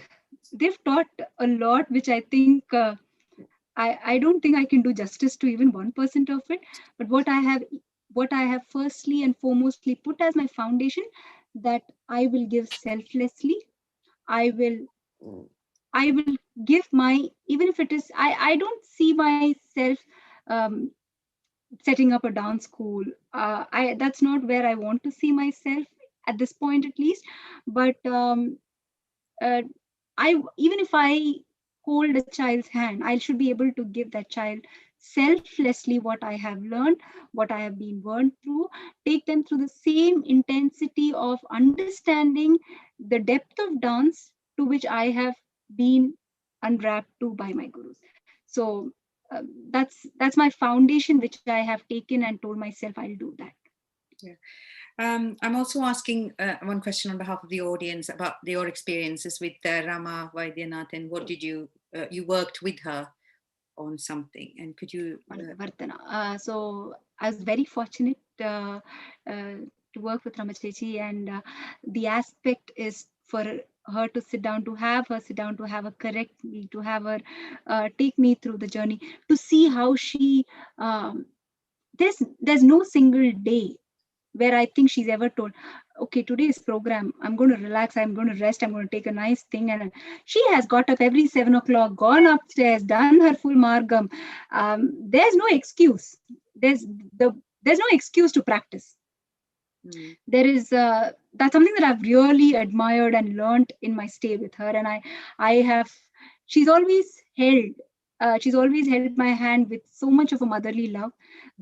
She's always been there. She's always spoken to me in the same thing. And the qualities that I've always felt very, very important in my own journey, that is no excuse to practice, no excuse to saying my situation was like this. I will not be doing this. I will not be doing. I think she juggles it and she finds the strength. She gives in the best. And I think these are silently spoken, very strong qualities that are visioned. Okay, thank you. So that was my beautiful thing that I always resonate with Ramachechi. That must have been a wonderful experience. Santosh, now we'll go on to your role as a teacher. And that would answer Anidechi's question as well. I probably would incorporate the choreography aspects of it in there. Your experiences as a teacher. I mean, what sort of learning experience do you want to give your students? What is your ideal? And that probably ties in also with your research work, which I'm going to come to, which is very important and interesting. But yeah, and your choreography in terms of your own performance or choreographing for your students. I wouldn't say I'm a full-time teacher, but I do have a small group or few students who have been with me for a very long time now, and the journey with them has always been one-to-one, and it's always been a very spiritual journey through dance. And to be able to not look at this as a race, to not look at it as a tick off box, to be able not look at it, okay, I've done my exams, I've done this for the G's, but to unpack dance in the way I have learned. And as I was telling Hema Chechi on our conversation, that I don't look at it, okay, I want to set up a dance school. This has been train few things and then let go. I think for me, it's always been even one child, if I can hold the hand and show the light of the tunnel to say, okay, this is the torch of dance, to be able to hold that in the right devotion. I think that is what I see the definition of a teacher. And I always keep that definition of a teacher in me very personal. And so that's where I took the definition of being a teacher in me. But coming to Anidechi's question, have I choreographed? I haven't really tried a great choreography. So I've always explored and tried exploring whatever is being taught by my guru at this stage, because that's a huge ocean, and I've always wanted to take this opportunity to learn as much as I can, soak into that knowledge and the depth of what the gurus have told us, or to be able to dive deep into that knowledge before my body starts thinking about the differences to it. So I have not greatly choreographed, but I have looked at collaborations where I've collaborated with a musician from Kerala, Akhil Jaichand, who's a beautiful Carnatic vocalist. The aspect of understanding music, the aspect of able to understand rare compositions, rare kritis, the emotion that the raga reveals for a musician, to the emotion that the dancer connects to have this conversation and to frame seated abhinaya to it is the only aspect of choreography or collaboration that I've always done. But at this present time, I enjoy and I really want to still continue enjoying and dive deeping into the aspects that my guru will continue to teach, and I get this fortune to be able to learn from her continuously. Thank you. That answers the question, isn't it, Anidechi? Yes, best wishes. And Santosh, one other question about your teaching. Do you, I mean, again, this is, do you enjoy teaching kids or older learners, or have you got a preference? Or I'm sure you have different styles for different people. I enjoy everything, Gigi. I mean, I enjoy beat with kids. I have got my own rapport with that. I enjoy beat with my own age. I enjoy beat with elders.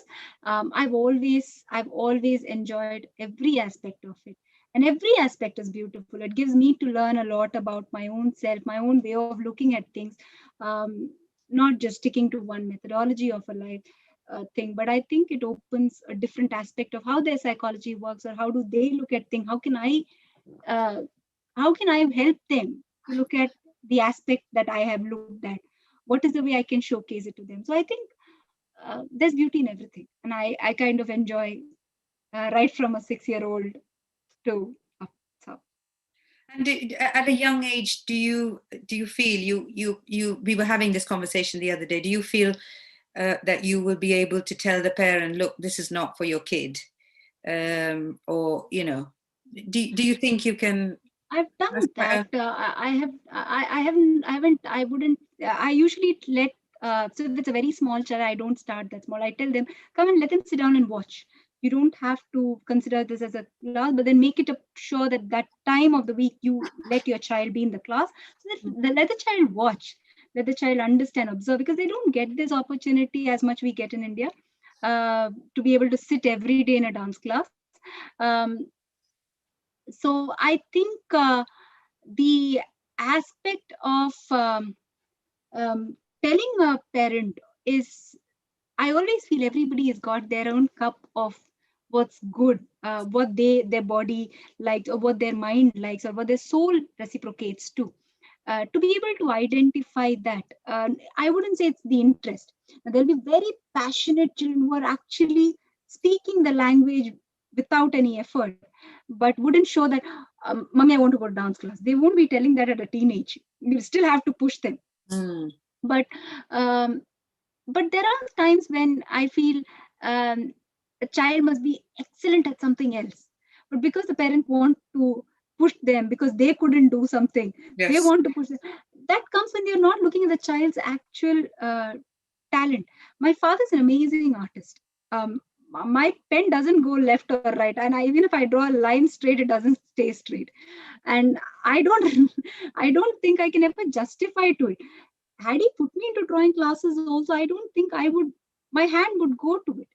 Now that's where I think, to identify what the child flavors to, or what's the child's strength to be able to encourage and give the openings, doors, to let their eyes, mind, and body try and find the source to learn or watch, is what is important. And I've always feel that, it's better to tell the parent.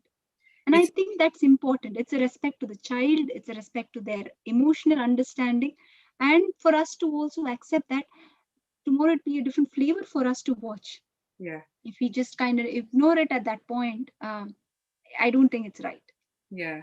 The parents can get upset, but I think you have to be cruel to be kind, isn't it? Yeah, I think you just have to put it again in the right way, how they kind of would reciprocate. Yeah. Srikala Chechi has got a question. I will invite her to ask it herself. Actually, I was so immersed in her conversation and dance, I forgot what I was about to ask. New Gurukula system. Not Gurukula system. I was just about to ask you, Santosh. And it was really good, Santosh. I don't have to say that again. You know that. Santosh, therapy wise, അതായത് ഇപ്പോൾ ഒരു stress ഉള്ള ഒരാൾക്ക് ശരിക്കും helpful അല്ലേ this dance therapy? And കുറച്ചും കൂടെ deeper ആയിട്ട് പോയി കഴിഞ്ഞാൽ if you are really depressed, ഒരു പ്രൊഫഷണൽ വേയിൽ, do you think it's useful or helpful for patients? Actually, what I've always felt is right from a child to what we are growing, everyday life throws a stone. I think it's our eyes that look at it in a particular way. That's our emotional thing. And I think as a child, when we are opened up to art forms, be it even watching, be it even listening, be it even able to just sit down there, I think becomes a lot of meditative aspect in your life. But not everybody understands or reciprocates to that meditation. And I always feel that is because they have not been able to see it in that way. To be letting them to see it in that way again starts from the basements. And I think, I personally think that for it to be considered as a deeper therapy and meditation, I think it is, it's for them to also being able to accept it like that. What happens is some people just come in saying that, okay, I'm too stressed in work, you know what, I think I'll join a dance class, will free me. But 1 hour of that class, without understanding the depth and being able to practice and take it as a daily meditation aspect into their lives, either by watching it, by listening it, by communicating with it, it's not really solving anything. I think the body is not reacting to it. It's, I feel, I just feel that unless and until that is dive deep into it, into themselves, by understanding the depth, it doesn't really work as a therapy unless you unpack it as a person who is the other side of the coin. It's just my my understanding to it, Auntie. I mean, that's just personal what I've felt that I'm sharing, but I could be absolutely cutthroat and told that no, this is not the way by somebody who's experienced it, but I just feel it this way. I think the physical aspect of it might give some happy. I mean, even if you were to just go and do some exercise, because it's recommended as a treatment for, you know, low mood, etc., releasing your happy hormones. So from the exercise point of it, I think it might give a little bit of benefit. But yeah, if you're emotionally involved, it might give a bit more. I have a friend who relocated from Kuwait to Trivandrum, and she learned a lot of dance, and she was really enjoying her life with a bit of doctoring and a lot of dancing. And all of that stopped when she got to Trivandrum, and she didn't have a lot of friends there because she was from Palakkad, and she stopped dancing as well. And our constant message is to her, can you please find some time to dance? But she does what you're suggesting, Santosh. I think she goes into it deeply. So she is one of the people who will enjoy it, like Srikala Chichi said. She will definitely, but that's our advice to her. Please just go and dance, and that would help you more than anything. So yeah. Thank you, Chechi. Thank you, Santosh. Coming back to your research now, you have said, I think on stage somewhere, that you want to show how art affects someone spiritually and philosophically, and not from a religious point of view. And that is part of your PhD research. And please. So my PhD research speaks about looking at Bharathanatyam from a lens which unpacks the spiritual and the philosophical aspects of it, specifically teaching and learning in the UK, a transferable study that can be adapted to any dance form by any level of student, or creating a model of learning and teaching, and in which I have revisited the importance of a Guru Sishya Parampara, revisited the aspect of embodying spirituality, embodying the text, embodying the aspects of the meanings, the nuances, referring back, and the importance of having the knowledge of learning or reading the Natya Shastra, the aspects of everyday training through the importance of self-practice, which leads to self-transformation. So right from a child who is going through this has to understand it's a self-transformation every single day. Right from the time you do your namaskaram, to be able to answer, why do I do my namaskaram? So the minute I've seen, like the minute you say, class is over today, you can go home. Yeah. It goes like a fast forward button. And you're like, what happened just now? Actually, I think once you understand, once you open up the meaning, the devotion, the discipline behind it, there is a reason why they will do it in the right. I think it's just to open up the lens, to open up the spiritual conscious, to open up the philosophical meaning behind it, to open up these things to them.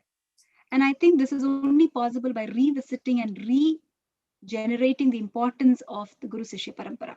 So my model kind of hits on these aspects of the learning and teaching, aspects of self-transformation through self-practice, which is from the class, which is being taught by the teacher, which is being done by them, and also adding the aspects of academic attention, which is not for them to get grades or anything, not exams, but for them to do a self-research about what is being done.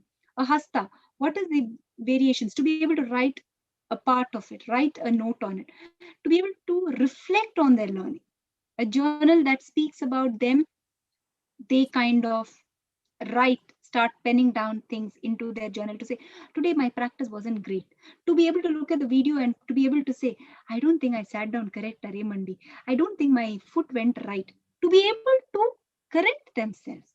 I think that's introduced from the very beginning of the day one the student starts the class.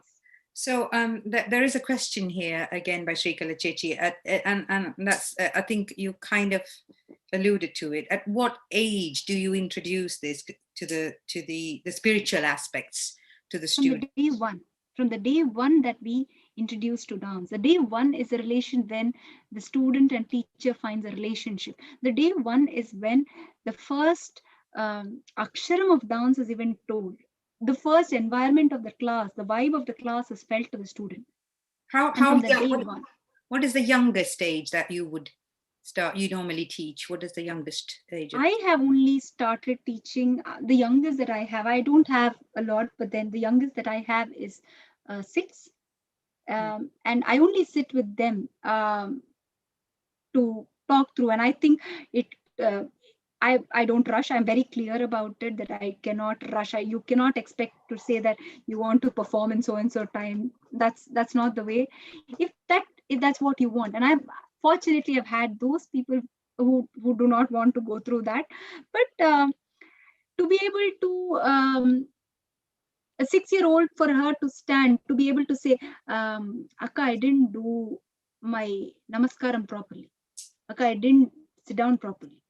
That's enough. Their body to kind of consciously understand there's a self-transfer, for them to identify what's happening, and for them to understand the meaning of it, to be able to tell the vakagal. I would not say, oh, just because you're born brought up in the UK, you can't pronounce words. No, I don't. I kind of make them tell the shollikattu. There's no 1, 2, 3, 4. They need to understand. They need to get familiar to the shollikattu by the way it is. If it is tat jem taka jem, it has to come into the body also as tat jem taka jem. And I'm not going to tailor it to say 1, 2, 3, 4. I give them the pace of it with it, but I always ask them, you chant that when you're practicing. And they do a self-recording for themselves. And then they put it for their own practice. So I think giving exercises that can making them understand the traditionality of the dance form. Yeah, I feel that's important. I think Reeti has got a hand up. I'll let her ask a question. Thank you. Yeah. And the question, ipo Santoshinne researchum itrayum padichadum idokke enganeyanu legacy engane munnottu like future aarilekkana do you have a student who is it's hard to find, I think, നാട്ടിൽ നമ്മൾ പഠിപ്പിക്കുന്ന അല്ലെ teacher പഠിപ്പിക്കുന്ന students പോലെയല്ല ഇവിടെ എനിക്ക് തോന്നുന്നു ഇവിടെ I think dedication കുറച്ച് maybe കുറവാണ്. I find it. So how do you do that? Gigi, I just feel the dedication comes, dedication എന്ന് പറഞ്ഞ വാക്ക് വരുന്നത് how the relationship binds. I think that is a definition for dedication between any relationship in life. What are you inputting into that relationship? And that is what dedicates, that is what makes the other person also dedicates. And I think it's a similar thing for a Guru Shishya. I have had beautiful young children who have kind of continued with me throughout years, gone through this time where even if I am difficult to them, they have handled me so beautifully. They know that, yeah, Chechi is like this. They say, how are you? For them to find that peace with me, for me to find that liberty, for me to be told that, okay, this is like your child, you do it.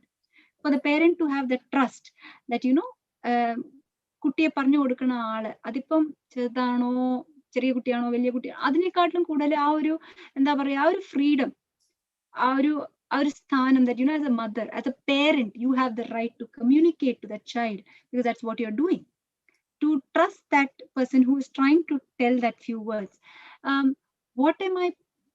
This is a study which I want to reinitiate in the aspects of learning and teaching, especially in the UK, which is transferable and can be taken forward by any dance forms, though I'm doing it particularly in Bharathanatyam because that's the style that I'm practicing. Paksha, a transferable study that can be taken up, that can also be taken up as a practice person, where your own journey with it, your own disciplinary journey, your own transformation, your own day-to-day understanding to it as a student also can be monitored and journalized. I really haven't thought of whether I would be the teacher to do this. No, that's absolutely. I'm not looking at having a huge, whatever I have, I want to probably take them through the journey that I have gone through, being able to show them the light, being able to show them the beauty of it. And I think even if it's one, that's beautiful. So that's if that legacy can happen in one, and I think that's beautiful for me. Santosh, do you ever find that in the younger children, language is a barrier? കാരണം ഇവിടെ പഠിക്കുന്ന കുട്ടികൾക്ക് not everyone knows Malayalam or say let alone Tamil, and also music. ഇപ്പൊ ശ്രീകല ചേച്ചി പറയാറുണ്ട് when they don't know the താളം ആദി താളം from the other താളം, it's not easy to sometimes. Have you come across that experience? Language barriers even we had. As a child, we would have only spoken Malayalam. Yeah. There are a lot of compositions in Tamil. You know all the South Indian languages, Santosh. Yeah, it's like എന്താ പറയാ നമുക്കും അത് എന്താ പറയാ ഒരു പുതുമയായിരുന്നില്ലേ. But we were not stopped. Then why are we again telling the students over here that okay, you don't understand the language? We'll have to put it to them in the way that they can relate and reciprocate to it. And I think unless നമ്മൾ അതിനെ ആ ഒരു വേയിൽ നമുക്ക് അവരെ പറഞ്ഞു കൊടുക്കാൻ പറ്റിയില്ലെങ്കിൽ I think they will not understand it. They will also tell, I don't understand Malayalam. Oh, I don't understand Hindi. Or I don't understand Tamil. True. What am I? But to break it down, for them to understand, for them to see the beauty of the other language, I think we have to sit down. I think if you're sitting down with one line of a poem, to unpack the meaning, to show them where the root word comes from, I think these are things that really have to go through in a day-to-day teaching aspect in the classes. ഒരു item ഒരു ദിവസം കൊണ്ട് കഴിയില്ല, ചിലപ്പോൾ ഒരു കൈ കഴിയാൻ ഒരു മാസം പിടിക്കുമായിരിക്കും. പക്ഷെ they are learning much more than what they are learning. അതിന്റെ ഒരു beauty will only come when we are ready to unpack it and have the patience to unpack it. And I think language is never it's a beauty for them to learn and see the beauty of different Indian languages itself. And I think we in dance and music have got the liberty to show that. We just have to find the way we show the beauty to them. Do you think learning music is a must, is a criteria for, because most of us probably have been lucky enough, naatla dance and paatum they go together. but kids here might be slightly different. Carnatic music, I'm sure it helps. I mean, you're very good at that as well. You were taking both together.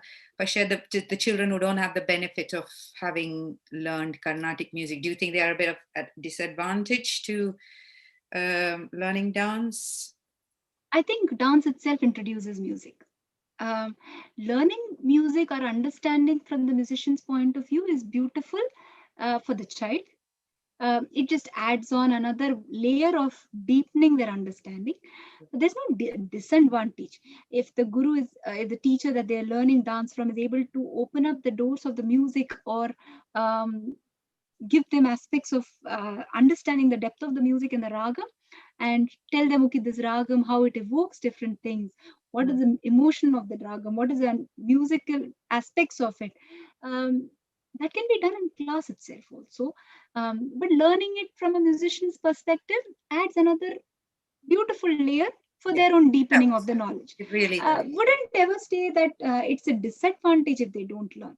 Yeah. I don't say that you need to sing if you're a dancer. No, if you can understand and relate to the deepening understanding of the music or appreciate it or just sit down and even meditate upon it, I think that is the beauty of it. I think musicality, you're right, musicality needs to be there. Otherwise, you're kind of starting on the wrong foot, so to speak. There's one question here from Gopalish Netan. Your PhD committee, does the PhD committee gives you the Guru Shishya Parampara? That was the question. My supervisors? Oh, yes. I mean, I have a beautiful relationship with my supervisors.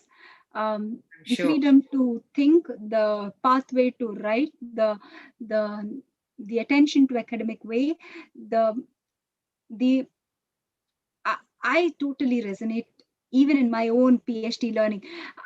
I wouldn't say, okay, they do not have the dance form knowledge, but that does not mean that they don't understand. They have done their own aspects of understanding, their own research to it.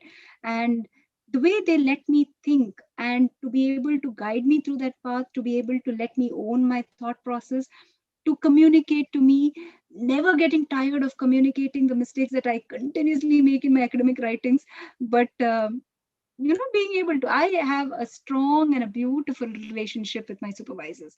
And that's the reason I fell in love with my PhD. I don't fear of making mistakes because of them. And it's nice that I'm making mistakes because I'm learning. And at any point, I've had hurdles in my life. I've had difficult phases throughout this time. It's my last month of my PhD, but then not a single time I have ever been demotivated or told that, okay, you can wait, but rather encouraged me, rather made me, pushed me. That's pushing the threshold, being able to let me say that, yes, the aspect of bonding is beautiful. Can I? Yes, sorry, Chetan. Yeah, hi. I'm so glad to hear that. I wish my students would say that. That's great. I just want to ask you, has your stay in UK and studying and researching influenced your dance? Not the traditionality of it. I think the aspect of dance remains the same. It has become internationally acclaimed as a dance form, but I have never let anything influence my dance other than my own guru's aspect of looking at it. And I've always felt that's a beautiful journey by itself, and kept the traditionality as much as I can to the best of the way I look at it, right from aesthetics to the way of approaching music, to the way of looking at the dance form, to even appreciating the dance form. Right from that, I think I don't think it has ever influenced my way. Can I ask one more question, Hema? Of course. Yeah, I mean, this is a question. Why do Malayalis don't have social dancing? No, you go to Karnataka, you go to Punjab, people dance. When it is in Kerala, we don't see people dancing. Okay. I wanted to ask this to an academic dancer. No, you are the first one I'm meeting. why do people not have social dancing? I would ask a Punjabi why. I think get a Punjabi to have Kerala, even then the Keralite would never get up. They do get up very, very rarely at aspects when they feel they have to get up. But I think it's just the way the community is. And I think because I'm never brought up in Kerala,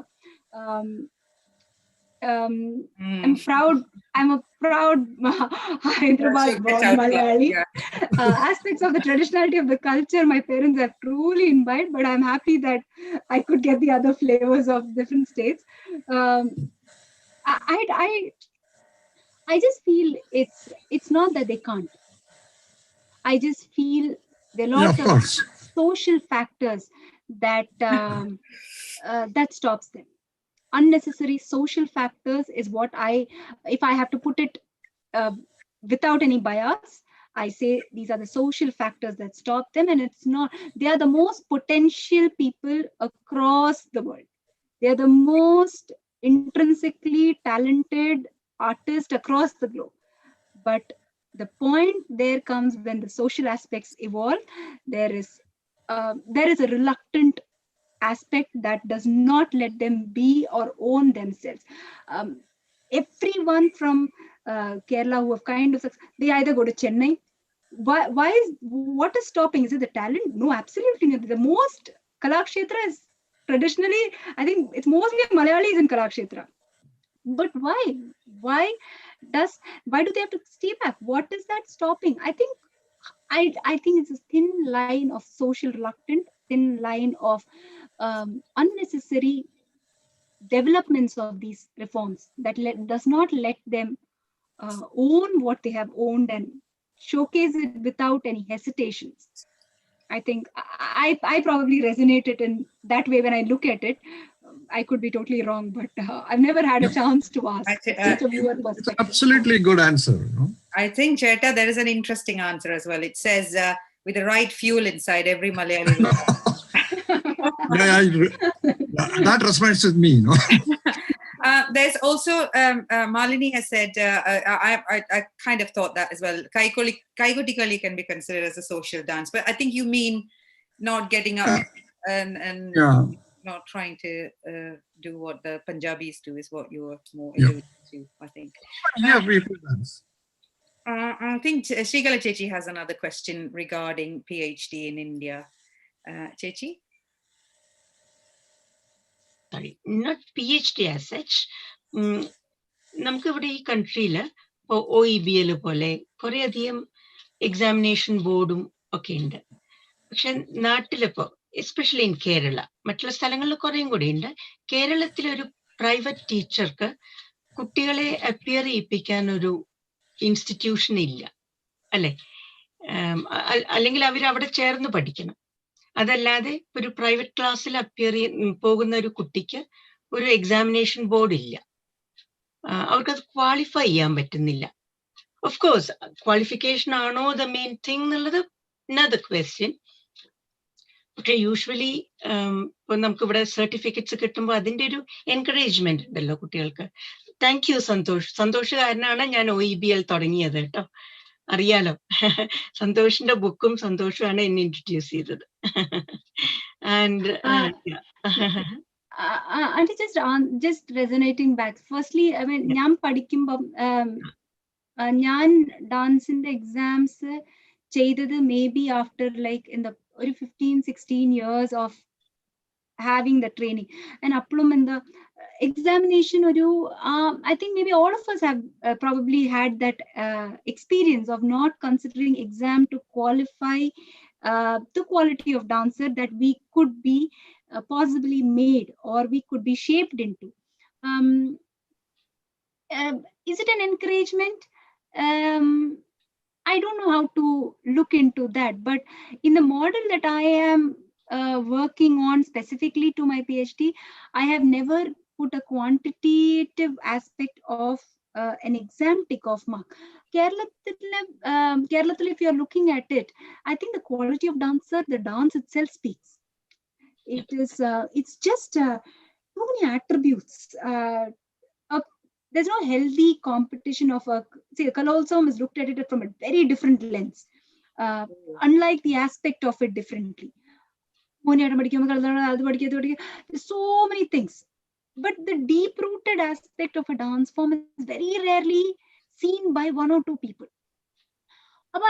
I don't know if I can answer that question rightly, Auntie. I just feel that quantitative aspect of ticking off is very, very, very difficult to look at. Like even when I work with my children, I never look at it from the perspective of what is in the syllabus. So I go through the repertoire, I unpack pieces which are not necessarily from the repertoire at all, which is not there in the syllabus at all. പക്ഷേ ഒരു ജാവളി അല്ല ഒരു 2-3 ജാവളി for them to explore nayikas, to understand what are nayikas, to explore what are navarasas, to explore what is a bhavam, what is a rasam, for them to understand what is Shringara Bhakti. I think that an examination format sometimes in the aspect of teaching could limit a student's dive deeping pathway to understand the dance form from different approaches. I think എനിക്ക് അത് എൻ്റെ ഒരു self ലേണിംഗിൽ എനിക്ക് തോന്നിയ കാര്യമാണ്.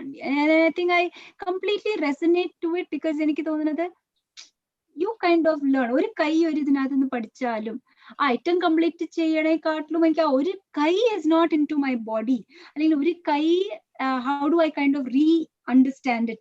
I think those aspects of dance form through my own self, of myself being a student, I've always felt that, Auntie. And I don't know if we should again hold the torch of quantifying it. And I think the beauty is we being able to learn it without having any examinations. To just have the freedom to learn it without anything. Yeah. Just dive deep. Just dive deep. എനിക്ക് അത് പേഴ്സണലായിട്ട് I started experiencing it. ഒരിക്കലൊരു ചോദ്യം ഉണ്ടായിരുന്നു. ചോദ്യം എന്നല്ല, just trying to understand.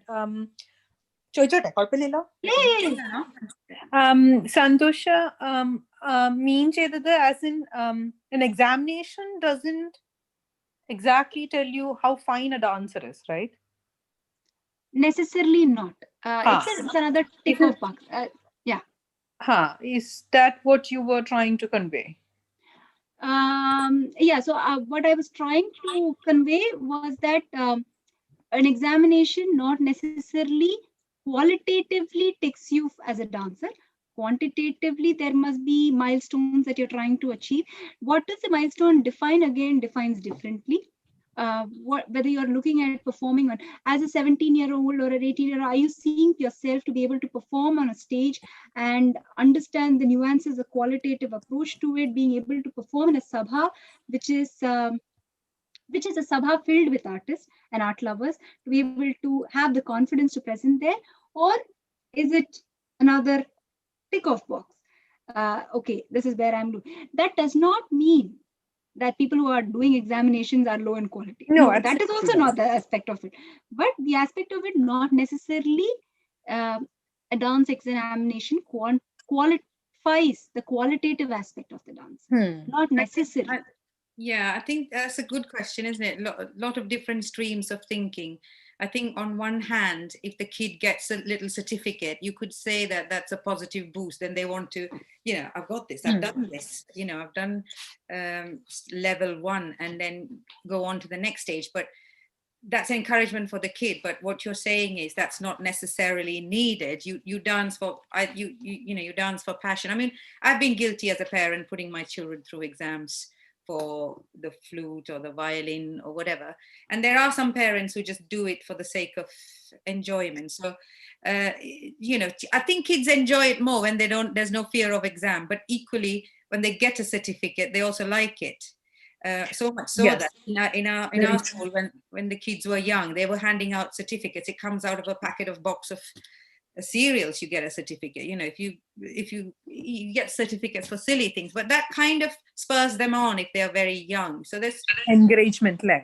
Encouragement. It's kind of two sides of a coin. But what you're saying is, if you do it without the fear of that exam hanging over your head, you might perform better. But the situation then, but the exams in the situation then, but the GCSEs. എനിക്ക് കുറച്ച് exams my daughter study dance പിന്നെ എനിക്ക് തോന്നിയത് എന്താ വെച്ചിട്ടുണ്ടെങ്കിൽ എക്സാമിന് preparation you are focusing on those whatever you're supposed to do during that exam, and I think dance ഒരു creative art അല്ലേ, അപ്പൊ കുറച്ചും കൂടി ക്രിയേറ്റീവ് ആയിട്ട് ചെയ്യാൻ പറ്റണില്ല എന്ന് തോന്നുന്നു. From where I studied dance and my daughter studied dance, the approach was very different. അതുകൊണ്ടാണ് എനിക്ക് I'm not really sure, which is, as you said, കുട്ടികൾക്ക് വളരെ encouragement ആണ്. Absolutely, both are right in the aspects in which we kind of find. But I've always felt the very different ways in which you can encourage children, the very different ways which you can regenerate, reinitiate the traditionality and parampara of the learning. And I think for them to understand the dance, the whole aspect of understanding the dance is missing. If they're just learning it for learning it as a tick of box, are they understanding it? Do they know how to put a talam without missing a talam? Do they know how is it to understand a konnakol? By then they've learned a varnam. If I ask them to put a trikala jati in talam, are they able to put it confidently? Are they able to know the maths behind it? How is the formation of the maths done in dance and music? It's a beautiful learning, and I feel that part is getting missed off sometimes. But aren't there still exam curricula with these specific questions, isn't it? Because but then it becomes limited. So to be able to, there is a point where I saw choreograph a korvai. How do they choreograph? They don't even understand the nuances of what a choreography is. At the grade 4, they're asked to choreograph something. It's too raw. They don't even know a varnam fully. It's not about questioning the syllabus, but I think it's about then understanding how is that they're going to unpack it. Give them a small 5 takitas or a beat of 3. How do they know how their body wants to move? Are they looking at a movement? Do they know why it has to go from one movement to the other movement? But I mean, it's just my own feeling that they need to really unpack, dive deep to understand. Only then will they appreciate it also. I've seen many of these students who have been training in dance form, doing a lot of it. They don't sit down and watch a full 1 hour performance. They get bored. They're students of dance again, but they'll not sit down for an hour. They would be like, no, I don't want that. I'll watch it later. Just send it to me. They will not sit down and watch an hour. Even weddings are now captured in 5 minutes. So, they cannot watch. After 5 minutes, they will not sit down to watch a kacheri. So then what is it that is missing? That itself kind of shows that there's something missing. What I felt very sad about is that my daughter was a very ഭയങ്കര ഇഷ്ടമുള്ള ആളായിരുന്നു. She used to, I remember ഓട്ടൻതുള്ളില് കാണാൻ പോയിട്ട് I think 1.5 മണിക്കൂർ കഴിഞ്ഞ് I had literally pull her out. അങ്ങനത്തെ ഒരു കുട്ടിയെ unfortunately, she's a good dancer, I'm not saying no, but examly dedicated ആയിട്ട് പഠിപ്പിച്ചിട്ട് she started fearing it and she lost interest. I mean, I was more interested in her love for the art form than her doing it. So I actually took her off. എനിക്ക് അത് ഭയങ്കര വിഷമായി, കാരണം I completely adore it, and she used to. I mean, she can still sit through loads of Surya program കുത്തിയിരുന്ന് കാണും. പക്ഷേ a love for that, passion for that love for the dance has been lost in her, and I regret that. And I regret that. That's the emotion that I was trying to point to, Chichi, because I think that is what I think it should be a combination.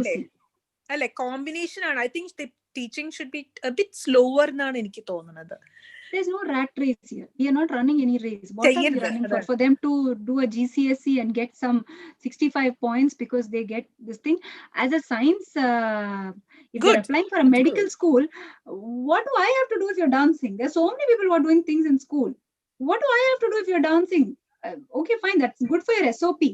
But that doesn't mean you have to complete your gradings to do an SOP there. You understand the depth of it before you even put it up to the depth of it. And I always feel that the child should engage to the depth of it, to understand, do not rush it.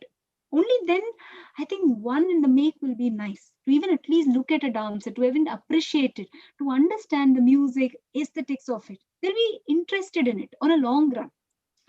Otherwise, it will leave them in this busy lives that we are all coming up with.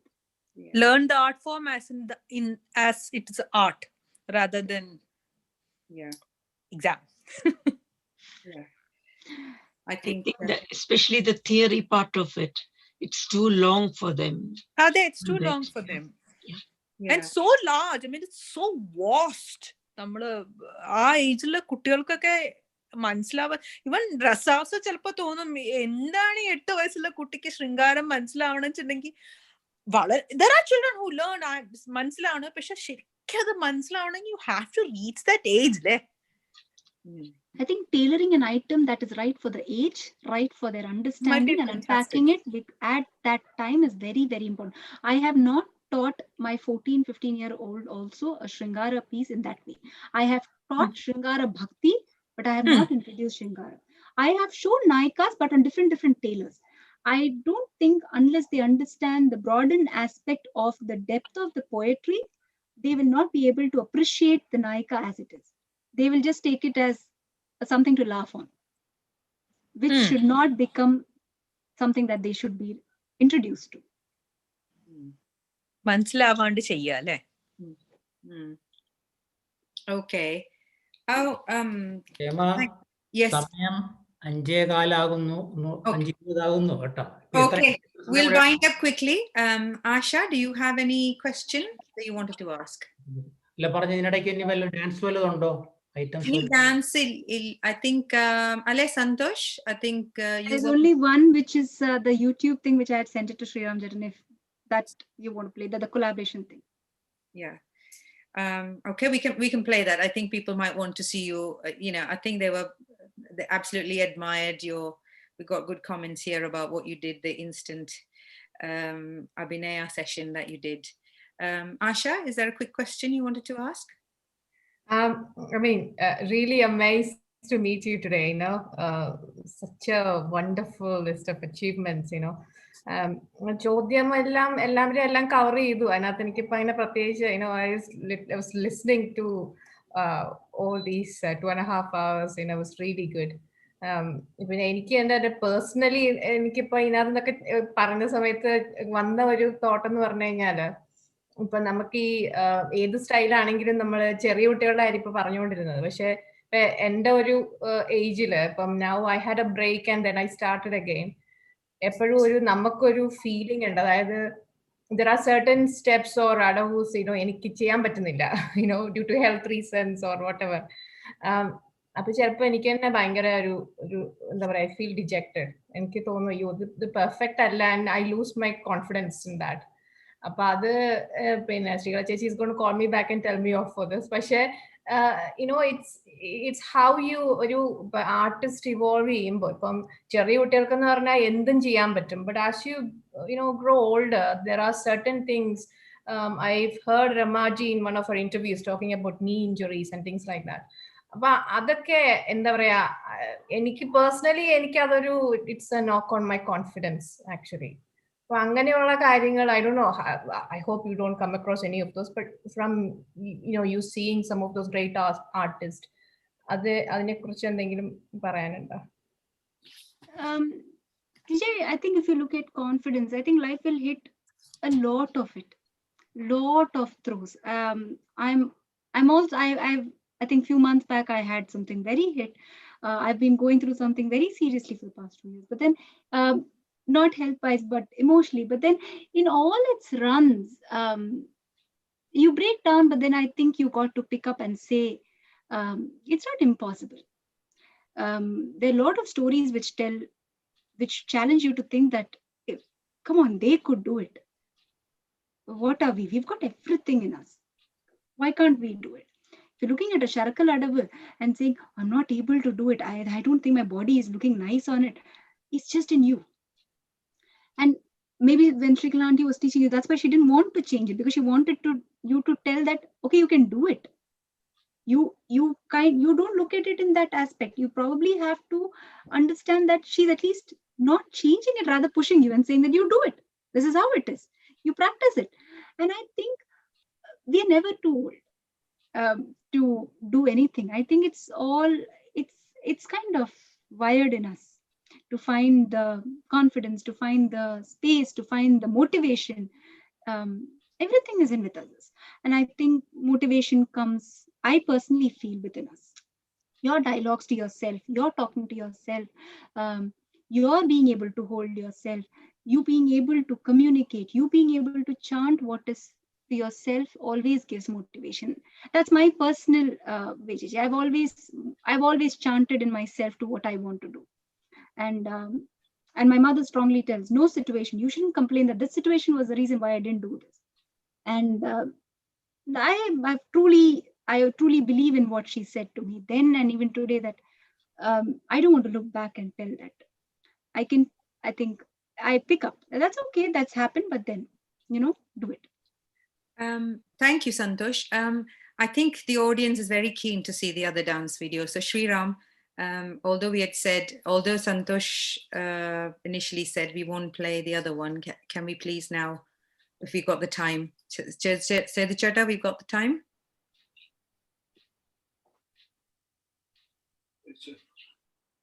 Nirada samaniya Krishna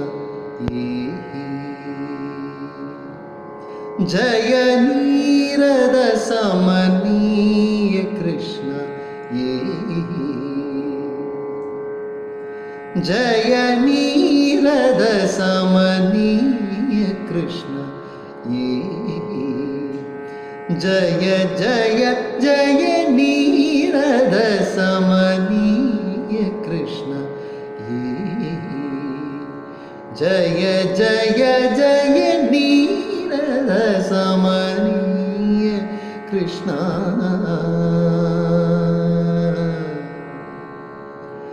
Nirada samaniya Krishna Jaya Jaya Mapahi Nigamagama Vinuta Bhava Bhayaharana Charita Jaya Nirada samaniya Krishna Jaya Jaya Mapahi Nigamagama Vinuta Bhava Bhayaharana Charita Jaya Nirada samaniya Krishna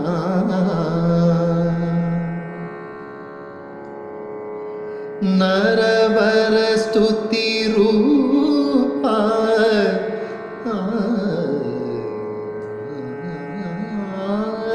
Naravara Stuti Rupa Vesha Navabraja Yuvati Samedha Naravara Stuti Rupa Vesha Navabraja Yuvati Samedha Naravara Stuti Rupa Vesha Navabraja Yuvati Samedha Naravara Stuti Rupa Vesha Navabraja Yuvati Samedha Nadir Tadingina Tom Titta Kidataka Tarigida Nadir Tadingina Tom Titta Kidataka Tarigida Nirada samaniya Krishna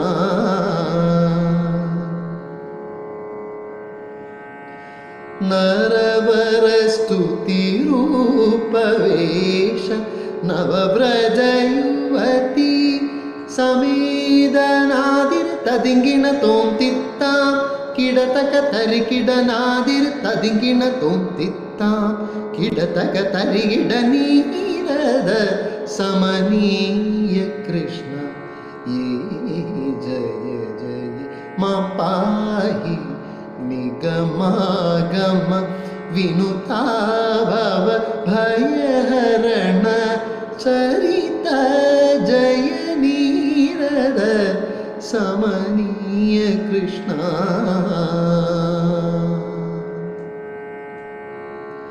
मकरकुण्टल भरित महनीय वेश सकल जनमुनिगण समूह मनमोह मकरकुण्डल भरित महनीय वेश सकल जनमुनिगण समूह मनमोह धरकटक करजल जल ज्वलित जाल तगद kid तदिगिण तुंदित्तां धरकटक करतल जल ज्वलित जाल तगद किड तदिगिण तुंदित्तां सास मदनि सास गमदनी निदम पप्पाम गमदनि सास मदनि सास गमदनी निदम पप्पाम गमदनि स तक्कु दिन्नं तरिगु तरिगिड तुकुकुद तिकुकुदण कुडिंडि डिडिगुण तिक्किड तरिगिड तक्कु दिन्नं तरिगु तरिगिड तुकुकुद तिकुकुदण कुडिंडि डिडिगुण तिक्किड तरिगिड नीलद समनीय Krishna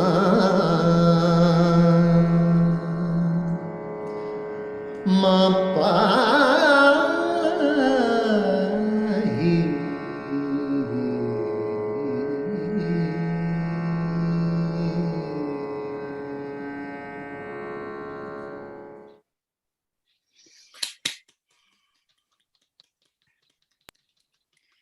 Amazing, Santosh. Once again, goosebumps. My expressions are just out of this world. Thank you so much. I don't know why you said we shouldn't play this. This is a collaboration that I try to unpack some kritis with the musician. That's Akhil Ji Chandji. I've been very fortunate to have his time and his insight about music, about ragas, and I think it's a beautiful perspective. And I'm fortunate that I could learn a lot through this rare kritis, through the emotions that the music, the vocal aspect of it contributes. I think that's. I just thought I'll share that was a part of the Milap's work that we did. But yeah. So sorry. No, it's beautiful.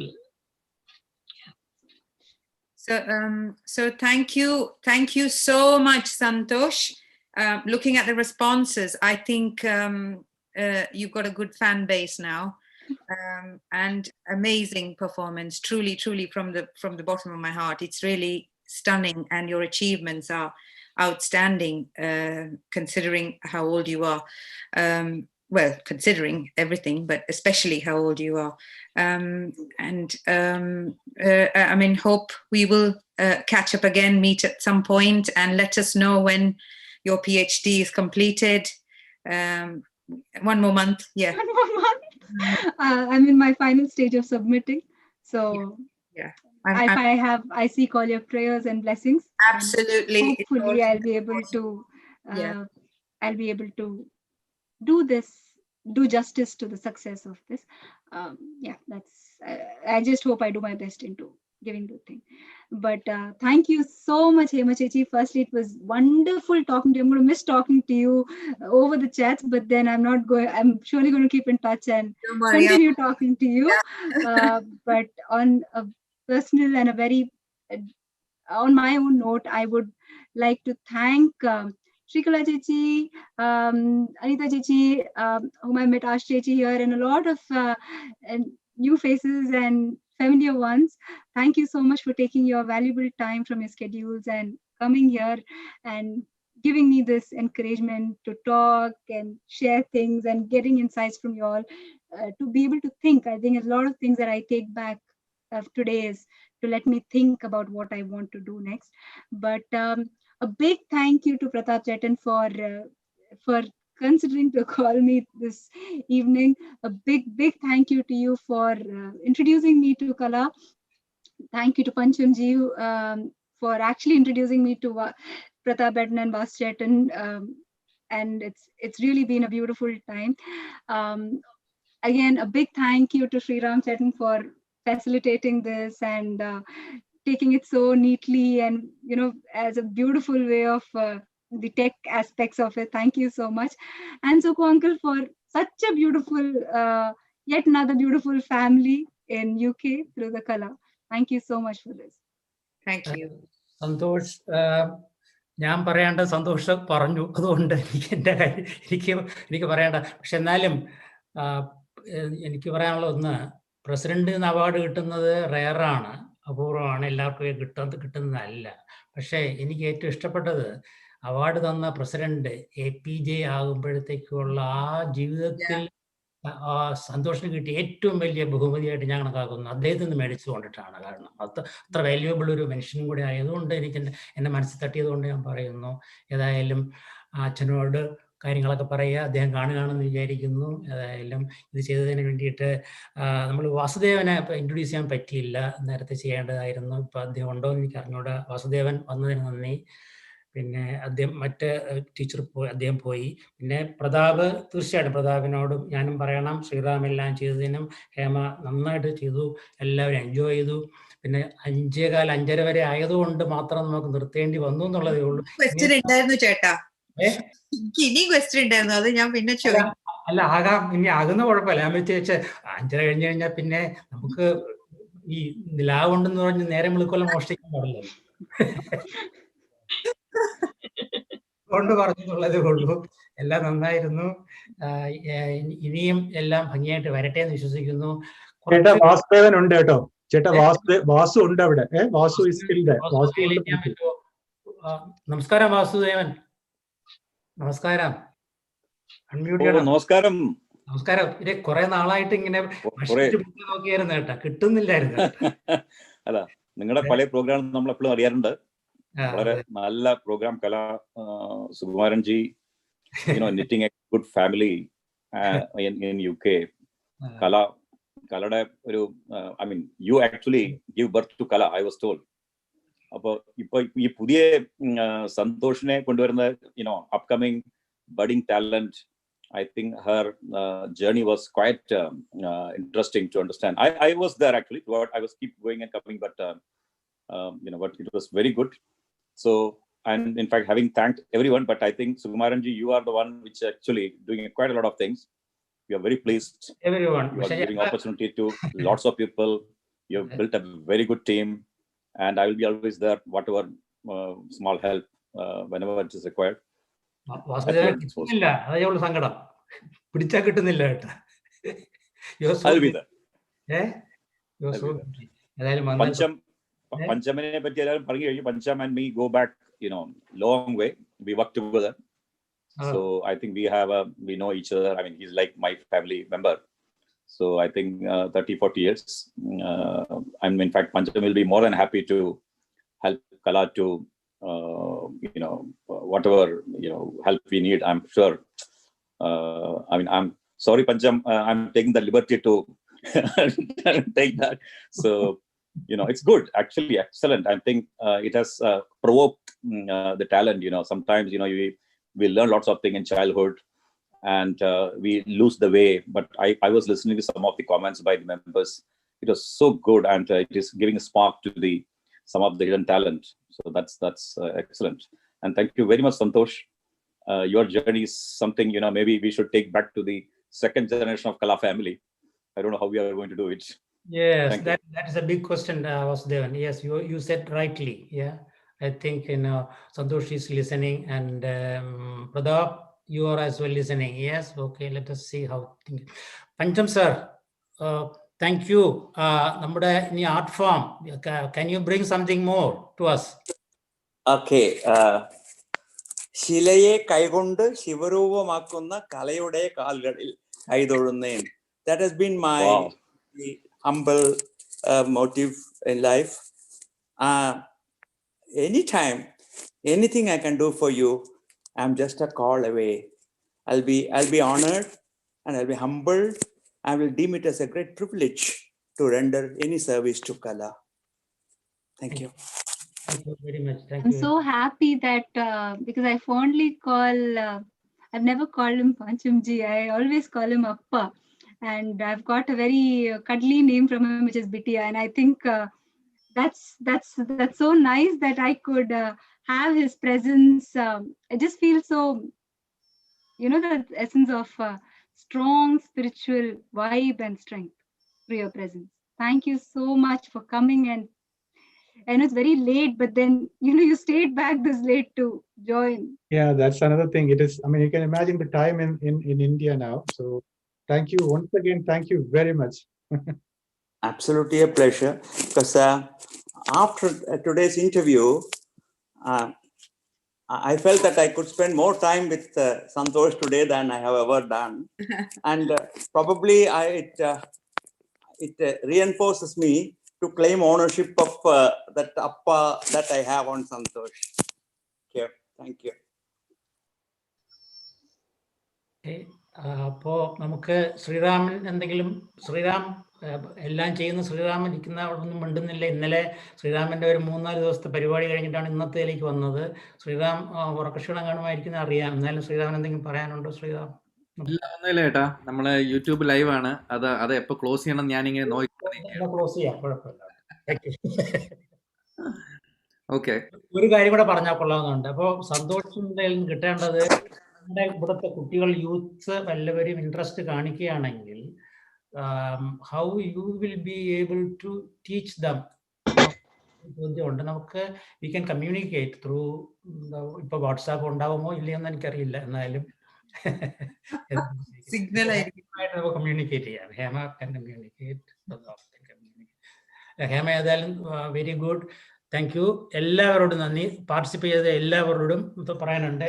സന്തോഷിന്റെ ആ spirituality മനസ്സിന്ന് വരുന്നത് എനിക്ക് വളരെ ഇഷ്ടപ്പെട്ടു. So wish you all the best. Sadhana അല്ലേ?